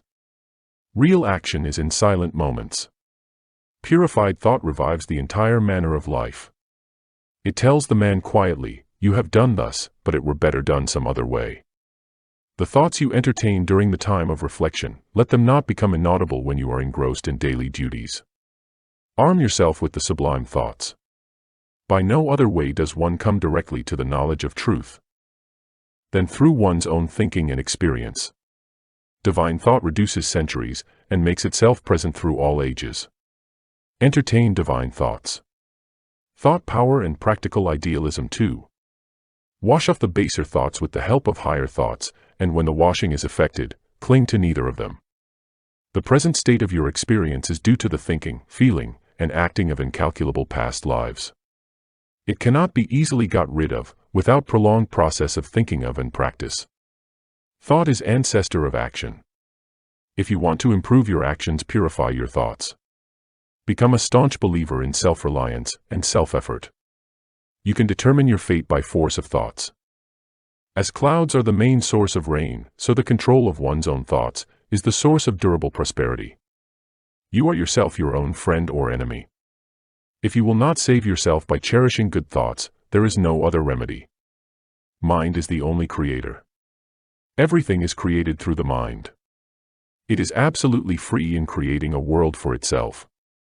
Whenever the mind is referred to as the creator of external objects, it must be considered as the cosmic mind, and a part of Isvara Srishti.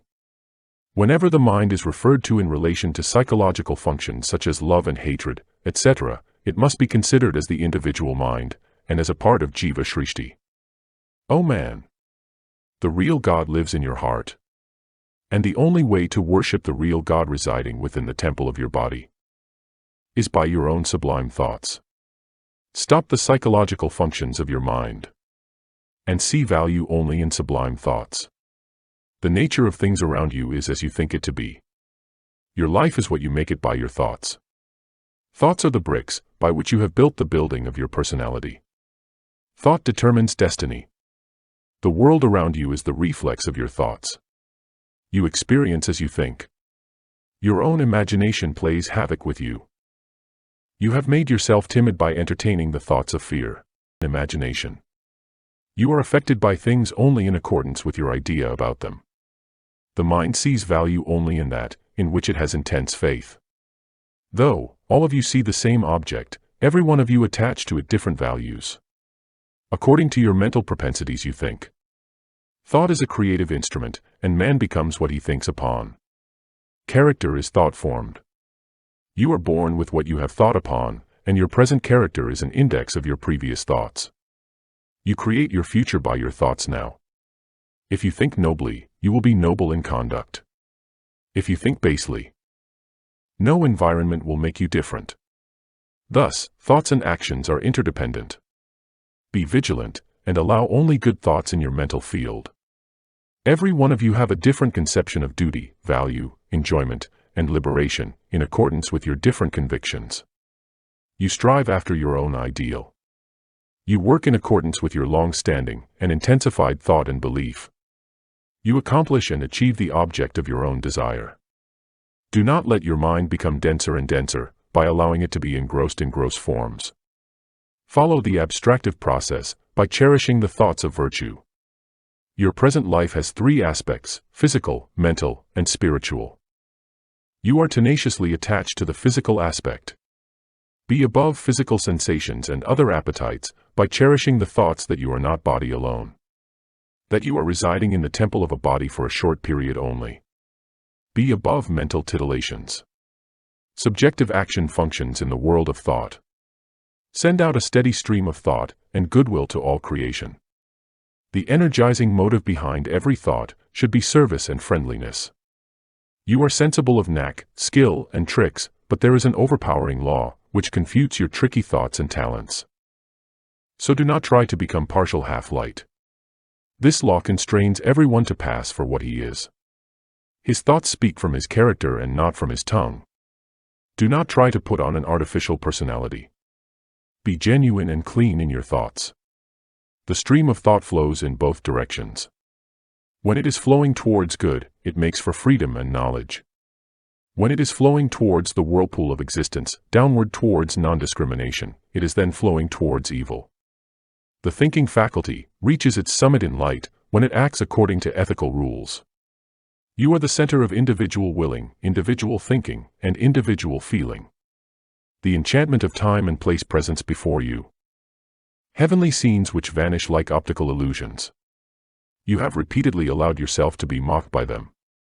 That is why your chest is sawed by the friction of sighs, your discriminative power is dried up by the fire of knowledge. The spiritual goal is held before you. How quickly or how slowly you move towards it will depend on your thoughts. Stand united with your higher thoughts. You will achieve that goal which is bought by many failures. Become a non-seeker of personal ends and glory. Death will not easily come near you if you will not wear on your bosom the necklace of vicious thoughts.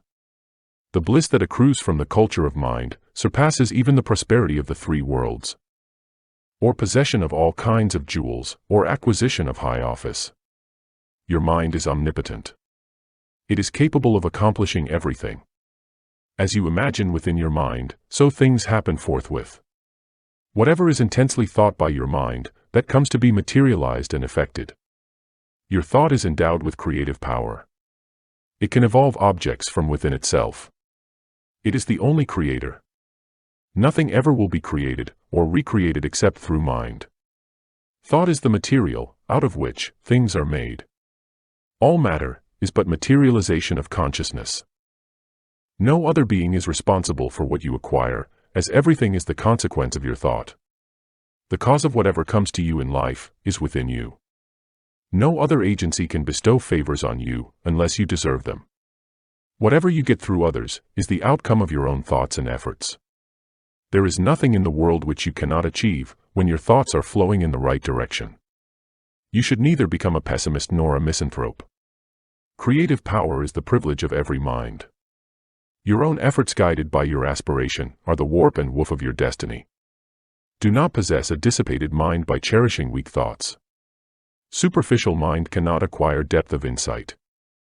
Control the roving mind by entertaining one flow of thought. All that is intensely thought by you will come to you early or late, in accordance with the effort you have put in to acquire it. The extent of space as well as the duration of time are relative to your thoughts and emotions. You experience as you think. If a moment is imagined to be a long period, it is experienced as such, and vice versa. The same period of time is experienced as a long age when you are in trouble, and as a moment when you are happy.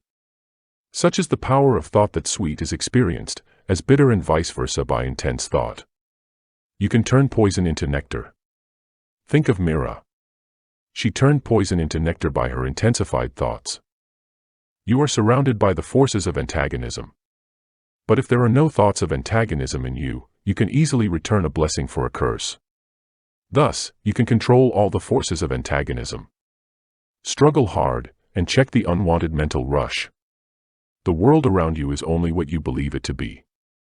Your perceptions are colored by your thoughts. Your mind perceives, and continues to perceive the things, in that very form in which it imagines it to be with full faith. Pierce through the steel armor of biased thoughts. And try to see the divinity in every object. It is by thought alone that you get into delusion, undergo the experience of birth and death, are bound in the world and become released from it. All your states of happiness or misery in heaven or hell are effects of your own thoughts. Early or late, in this life or lives to come, all your passing thoughts will be realized. So, discriminate nicely. Your present state has been willed by your thoughts. You can change the present state into another by your own thoughts. If you believe that you are separate from the Absolute, you are so. If you think yourself to be Brahman, you are so. You limit yourself by your thoughts. With each divine thought, the mind rends the thin rinds of the visible and finite, and comes out into eternity, but you are so negligent about your mental factory. Thought power and practical idealism 3. Your destiny is mapped out by your thoughts. You have only that much power as you imagine you have. The world around you is as you have willed it to be. You are living in an infinite ocean of power and cheerfulness, but you appropriate only so much from it as you think, believe, and imagine. Due to certain propensities you cherish certain thoughts, and you allow your mind to foment. But by discrimination, you can easily give up the fantasy of mind.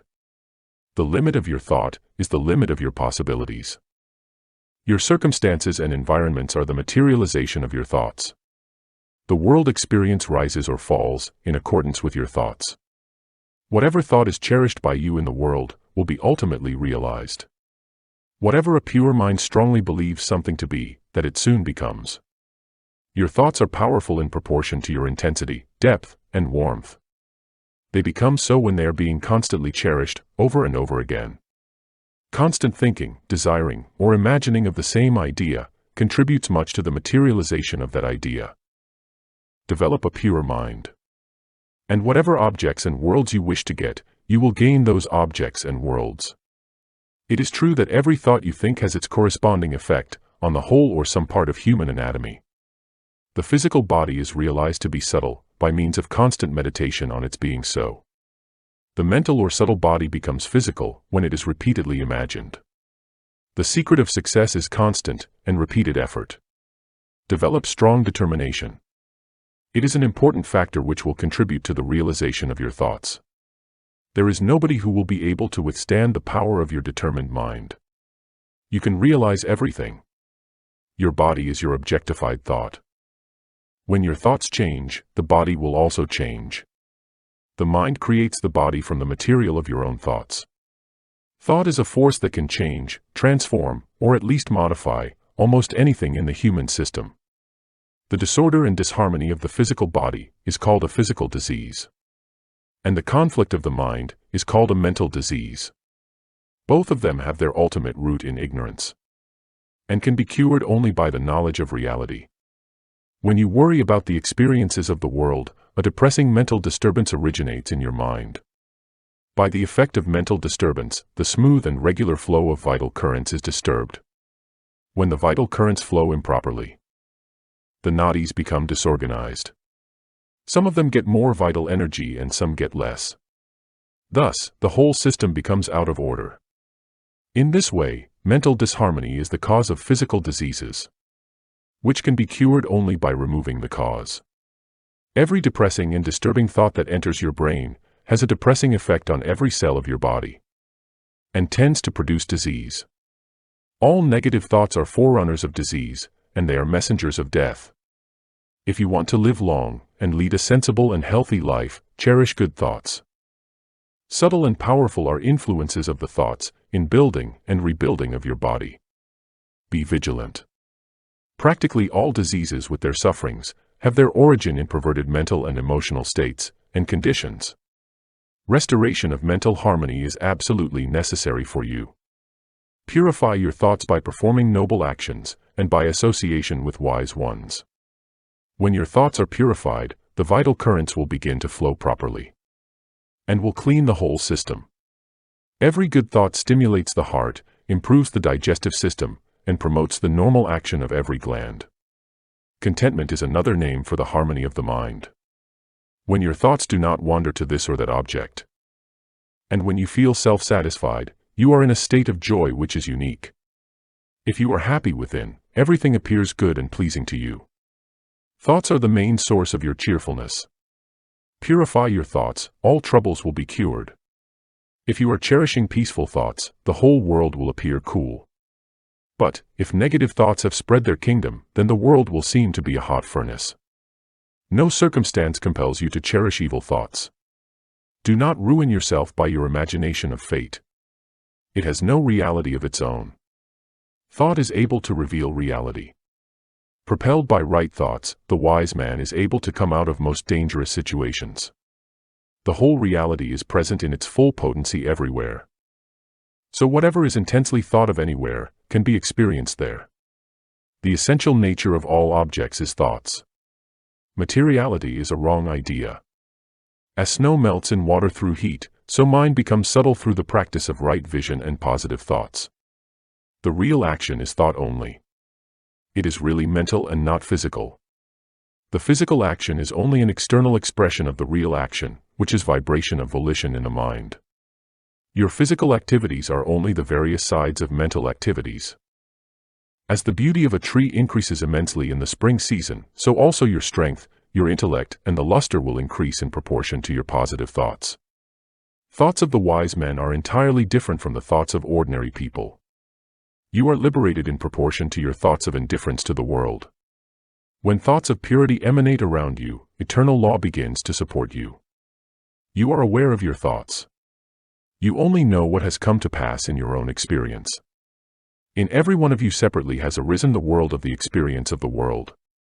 You have got a limited mind which is subject to various types of modes and circumstances. Some thought seeds.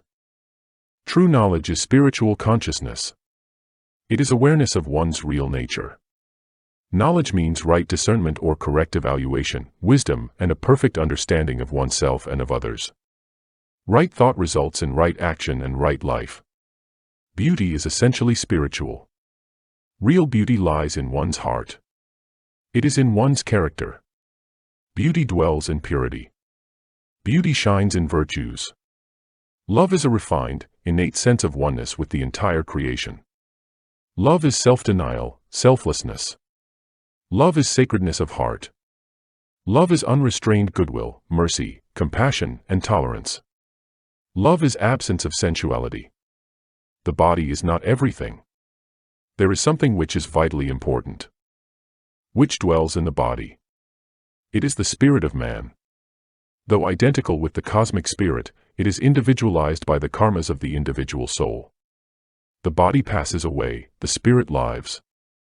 The individuality of the spirit is there as long as the body lasts, then it ought to return back to and dissolve itself in its original source, unless, of course, it is drawn back by its associated karmas into another embodiment in order to reap them. Everything passeth away. Nothing ever is to accompany man except his karmas, when the body is cast off.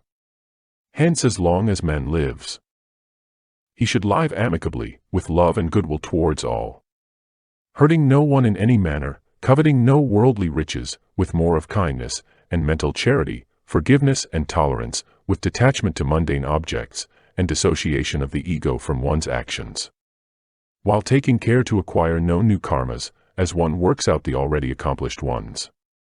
With a little of contentment, discrimination, devotion to God and self-surrender to His will, with a little of detachment, and non-expectation of anything from anyone. With an attitude of prayerfulness and abiding by the dictates of one's conscience, with unshakable faith in one's spiritual principles and code of conduct and evaluation, life becomes easier, worthier, and happier. If you have difficulties, you should look to the cause first. The real trouble lies in ignoring the cause. If the cause is remedied, difficulties become less, or rather accidental. The world is a great school, where people are given ample opportunities to mend and mold themselves into better individuals. No one is born perfect. There are possibilities for everyone to improve oneself. Trials and difficulties ought to make one a better individual, rather than create complexes and constrict the mind and heart. Take shelter in great and noble thoughts, and obtain perfection. Guru's grace is always with the disciple, unreserved and unconditioned. It depends, however, on the self-discipline, faith, and purity of the disciple, whether to make use of this grace or not. Guru resides in the hearts of his disciples. Some are aware of this and some are not. The living presence of the Guru within is the best asset of the disciple. Chapter 11. Thought Power for God Realization. Life, an interplay of thoughts. The thought that you hold will manifest in your life. If you are courageous, cheerful, compassionate, tolerant, and kind, then these qualities will manifest in your physical life. The only impurity of the mind is base thought and desire. Guard your good thoughts as an alert watchman guards the treasury. When there is not the I thought, then there will be no other thought. Life is an interplay of thoughts. Duality ceases when the mind stops its function. Thinking is bound by the time factor. Thinking must cease. Then alone you will attain the timeless. Be still. Let all the waves of thought subside. In that stillness, when the mind melts, there shines the self-effulgent Atman, the pure consciousness. Watch the mind. Watch the thoughts. Pursue serenity. Make your heart a fitting abode for the Lord. Thought results in spiritual experience. The molten gold, which is poured into a crucible, assumes the shape of the crucible. Even so, the mind assumes the form of the object which it pervades. The mind assumes the shape of any object it intensely thinks upon. If it thinks of an orange, it assumes the shape of an orange. If it thinks of Lord Krishna, it assumes the form of Lord Krishna. You must train the mind properly, and give it proper sattvic food for assimilation. Have a sattvic background of thought or mental image. The same thoughts which are entertained by the man during the day, occupy his mind during dream also. If you have purity and concentration, you can make the mind assume any bhava you like. If you think of mercy, your whole being will be saturated with mercy. If you think of peace, the whole being will be pervaded with peace. It is the mental bhava or attitude that determines the nature of an action and brings its fruits. You may embrace your mother or sister or your wife. The action is the same, but the mental bhava is different. Watch your bhavana, ideas, and feelings always. Your bhavana should always be sattvic. You should always entertain Brahma bhavana. Watch the bhavana during the meditation. You need not watch the breath. The thoughts you create in your mind, and the images you form in your daily life, will help you in making what you are, or what you want to become. If you constantly think of Lord Krishna, you will become identical with the Lord. You will abide in Him forever. Thoughts of God. Your mind must be empty of all worldly thoughts. It must be filled with thoughts of God and with nothing else. Keep your mind filled with good, divine, sublime lofty thoughts, so that there will be no room for evil thoughts. Never speak any unnecessary word. Never allow any unnecessary or vain thought to occupy your mind. Divine thoughts for freedom from diseases. The best medicine or panacea for all diseases and for keeping good health is the entertaining of divine thoughts. The waves released by divine thoughts, by kirtan, japa, and regular meditation, will electrify, rejuvenate, vivify, energize the cells, tissues, nerves. Another cheap and potent drug is to keep oneself always joyful and cheerful. Study Gita daily, 1 or 2 chapters with meaning. Keep yourself fully occupied, which is a remedy to keep off thoughts of worldliness. Fill the mind with sattva, and enjoy wonderful health and peace. Obtain an association with the wise, cultivate faith, serenity, truthfulness, courage, mercy, devotion, love, cheerfulness, confidence, divine thought and divine virtues. Allow the mind to run in the spiritual direction, in divine grooves.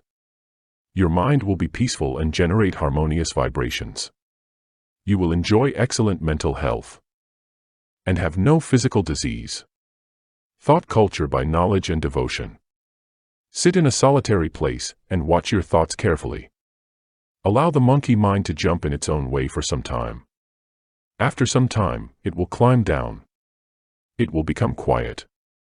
Be a sakshi, or witness of the menagerie of various thoughts in the eternal circus or show. Become a spectator of the mental bioscopic film. Do not identify with the thoughts. Take an indifferent attitude. All thoughts will die by themselves, one by one. Repeat mentally, I am Sakshi. Who am I? I am thoughtless Atman. I have nothing to do with these false mental pictures and thoughts. Let them roll on. I have no concern with them. All thoughts will perish. The mind will perish like the Gilas lamp. Fix the mind on the form of Lord Hari, or Lord Shiva, or Lord Krishna, or your Guru, or any saint like Lord Buddha or Lord Jesus. Again and again try to call this mental image of the picture. All thoughts will die. This is another method, the method of bhaktas. Thoughts and yoga practice of mental quietude. Sit peacefully. Discriminate. Dissociate yourself from thoughts in the mind, which is the thinking principle or entity. Identify yourself with the innermost self, and stand as a silent witness or sakshi. Gradually, all thoughts will die by themselves. You will become one with the Supreme Self or Para-Brahman. Continue the practice of mental quietude. It does require, doubtless, a direct effort to annihilate the mind. You should annihilate the vasanas first. Then alone, you will be able to do the sadhana of mental quiet vigorously. Without producing vasanakshaya, no mental quiet or annihilation of the mind is possible. Winning friends by practice of yoga. Win friends and influence people. This Dale Carnegie principle is but a leaf out of the ancient Indian volume on psychospiritual science. Practice yoga, the entire world will worship you. You will unconsciously attract to yourself every living being. Even gods will be at your beck and call. Even among wild beasts and bloody brutes, you will win friends. Serve all, love all. Unfold your inner powers through the practice of Raja Yoga, through the control and conquest of thought power. Through the practice of yoga, you can make the whole humanity, and all living beings members of your own family. Through the practice of yoga, you can overcome all difficulties and can eradicate all weaknesses. Through the practice of yoga, pain can be transmuted into bliss, death into immortality, sorrow into joy, failure into success, and sickness into perfect health. Therefore, practice yoga diligently. The yogic state of thoughtlessness. Generally, there is no genuine spiritual awakening in students. There is mere curiosity for getting some psychic or yogic powers. That student is far from God, as long as he retains some hidden desires for cities. Strictly observe the ethical rules. Transform the worldly nature first. If you become absolutely desireless, absolutely thoughtless, absolutely vritiless, if the mental vrittis are destroyed in toto, Kundalini will ascend by itself, without effort, through the force of purity. Remove the dross of mind. You will yourself get help, and answer from within. Yogi of the developed thought power. The yogi who has developed his powers of thoughts has a magnetic and charming personality. Those who come in contact with him are much influenced by his sweet voice, powerful speech, lustrous eyes, brilliant complexion, strong healthy body, good behavior, virtuous qualities, and divine nature. People derive joy, peace, and strength from him. They are inspired by his speech, and get elevation of mind by mere contact with him. Thought moves. Thought is a great force. A yogi or sage can purify the whole world with his powerful thoughts, though he remains in a solitary cave in the Himalayas. It is not necessary that he should appear on the platform and deliver lectures and discourses to help the people. Sattva is intense activity. The wheel that revolves very rapidly appears to be at rest. So is sattva. So is a sattvic man. Thought boats to infinite strength.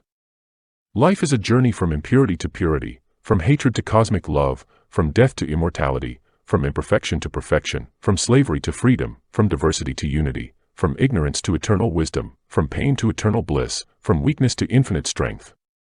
Let every thought take you nearer the Lord, every thought further your evolution.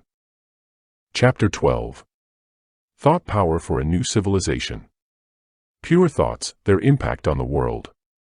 The Western psychologists and occultists lay great emphasis and stress on the purity of thoughts. Thought culture is an exact science. One should cultivate right thinking, and should drive out all sorts of vain and worldly thoughts. He who entertains evil thoughts causes great harm unto himself and to the world at large. He pollutes the thought world. His evil thoughts enter the minds of others, who live at a long distance, because thought moves with a tremendous lightning speed. Evil thoughts are the direct cause for all sorts of diseases. All diseases take their origin at first from an impure thought. He who entertains good, sublime, and divine thoughts does immense good unto himself, and to the world also. He can radiate joy, hope, solace, and peace to his friends who live at a distance. Thought power for world, wheel. Karma is action and also the law of cause and effect. All kingdoms below the human kingdom are mindless. Therefore they cannot generate thoughts. Further, they have no idea of right and wrong, what ought to be done, and what ought not to be done. And so they cannot create karma. Thoughts are solid things, more solid than a lump of sugar candy. They have tremendous force or power. Utilize this thought power carefully. It can serve you nicely in a variety of ways. But do not misuse this power at random. If you misuse this power, you will have quick downfall or a terrible reaction. Utilize it to help others. Thought power for cultivation of courage and love. Destroy ruthlessly the fear thoughts, selfish thoughts, the hate thoughts, lustful thoughts, and other morbid negative thoughts. These evil thoughts induce weakness, disease, disharmony, depression, and despair. Cultivate positive thoughts such as mercy, courage, love, and purity. The negative thoughts will die by themselves. Try this and feel your strength. Pure thoughts will infuse in you a new exalted life. Sublime divine thoughts produce tremendous influence in the mind, and drive away evil thoughts, and change the mental substance. Mind is wholly changed into light by entertaining divine thoughts. Thought power for an ideal life. Entertain loftiest thoughts. Your character will be exalted. Your life will be noble and ideal. But different people have different mental backgrounds. People vary in their capacities, mental and intellectual, and in physical and mental strength to do things. Therefore, each of you should have an ideal which is suited to your temperament, your capacity, and realize it with great enthusiasm and dynamic action. The ideal of one person will not suit another. If one keeps an ideal that he cannot realize, an ideal that is beyond his reach and capacity, he will get disappointment. He will give up his effort and become tamasic. You should have your own ideal. You may realize it this moment, or after 10 years with faltering steps. It does not matter much. Everyone should endeavor his or her level best to live up to this ideal. Your whole energy, nerve force, and will must be put in the realization of the ideal. You can chalk out your own ideal yourself, according to your own standard. If you are unable to do this, have your guide and he will select for you the ideal that is suitable to your capacity and standard. One should not treat a man who has a low ideal with contempt. He may be a baby soul who is just crawling now in his moral or spiritual path. Your duty is to help him in all possible ways in the realization or accomplishment of his ideal. You should give him all sorts of encouragement in his sincere endeavor to live up to his own highest ideal. It is highly deplorable to note that the vast majority of persons have no ideal at all. Even educated persons do not cherish any ideal. They lead an aimless life and therefore are drifted hither and thither like a piece of straw. They make no progress in life. Is this not a very sad plight? Highly lamentable indeed. It is very difficult to get a human birth. And yet people do not realize the importance of keeping up an ideal and living up to the ideal. The idea of eat, drink and be merry is adopted by the Epicureans, the gluttons, and rich people. This school of thoughts has countless followers, and the number is increasing by leaps and bounds daily. This is the ideal of Virochana. This is the ideal of Asuras and Rakshasas. This ideal will lead a man to the dark region of misery and sorrow. Blessed is the man who elevates his thoughts, keeps up an ideal and struggles hard to live up to his own ideal. For he will soon attain God consciousness. Thought energy for service and spiritual progress. Even as energy is wasted in idle talk and gossiping, so also energy is wasted in entertaining useless thoughts. Therefore, you should not waste even a single thought. Do not waste even an iota of energy in useless thinking. Conserve all mental energy. Utilize it for higher spiritual purposes, in divine contemplation, Brahmachintana, and Brahmavikara. Conserve all thought energy and utilize it for meditation and helpful service to humanity. Drive away from your mind all unnecessary, useless, and obnoxious thoughts. Useless thoughts impede your spiritual growth, obnoxious thoughts are stumbling blocks to spiritual advancement. You are away from God when you entertain useless thoughts. Substitute thoughts of God. Entertain only thoughts that are helpful and useful. Useful thoughts are the stepping stones to spiritual growth and progress. Do not allow the mind to run into the old grooves and have its own ways and habits. Be on the careful watch. Help the world by good thoughts. Like attracts like. If you entertain an evil thought, that thought attracts all sorts of evil thoughts from other people. You pass on those thoughts to others also. Thought moves. Thought is a living dynamic force. Thought is a thing. If you allow your mind to dwell on a sublime thought, this thought will attract good thoughts from others. You pass on that good thought to others. You pollute the world with your bad thoughts. Thought power and the conditions of a new civilization. Thought makes man. Man makes civilization. There is a powerful thought force behind every great event in life and in the history of the world. Behind all discoveries and inventions, behind all religions and philosophies, behind all life-saving or life-destroying devices is thought. Thought is expressed in words and executed in deeds. Word is the handmaid of thought, and deed is the end result. Hence, the saying, as you think, so you become. How to build a new civilization? By generating a new thought force. How to build a civilization that will ensure the peace of mankind, the prosperity of society, the salvation of the individual. By generating a thought force that will invariably result in man enjoying peace of mind. That will instill in his heart the divine virtues of compassion, of service to his fellow men, love of God, and of an intense desire to realize Him. If but a fraction of the wealth, and the time spent on wasteful pursuits and destructive activities, is devoted to the creation of a good thought, there will be a new civilization right now. Atomic and hydrogen bombs, ICBM, and a host of other inventions drive mankind inevitably to destruction. They waste your wealth, they destroy your neighbors. They pollute the atmosphere of the whole world and generate fear, hatred, and suspicion in your heart. The mind is unbalanced and the body is subjected to diseases. Stop this trend. Promote research in spirituality, in religion, in all the good things of life. Support the philosophers and saints, the real benefactors of mankind. Encourage them in their study of religion, researches in ancient spiritual literature, and the projection of a great thought force for the good. Ban all literature that pollutes the thoughts of the young. Flood the young brain with healthy thoughts, ideas, and ideals. The man who commits murder, the man who steals your purse, the man who cheats you, law punishes him. But this crime is insignificant when compared to the crime committed by the wicked intellectual, who instills a wicked idea into the mind of youth. He is the author of many murders that take place on earth. He steals your greatest wealth, viz., wisdom. He cheats you by presenting you with poison in the name of sweet elixir. The law of the new civilization will deal very severely with such azuric beings. The new civilization will give every encouragement to those who wish to study philosophy, religion, and spiritual thought. It will make their study compulsory in schools and colleges. It will award scholarships to students of philosophy. It will confer prizes and titles on those who conduct researches in religion and philosophy.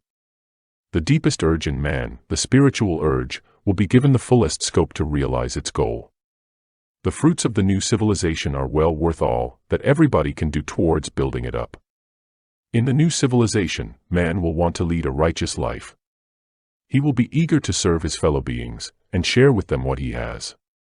He will love all, realizing that his own self dwells in all. He will be devoted to the welfare of all beings.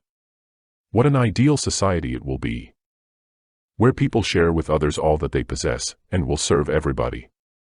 Where will be the need for taxes and duties, in such a society in which everyone will voluntarily work for all? Where is the need for police and the army, when people are devoted to virtue? This then is the ideal. Towards this end, let everyone strive to generate a thought force. May God bless you all. End of Thought Power by Sri Swami Sivananda.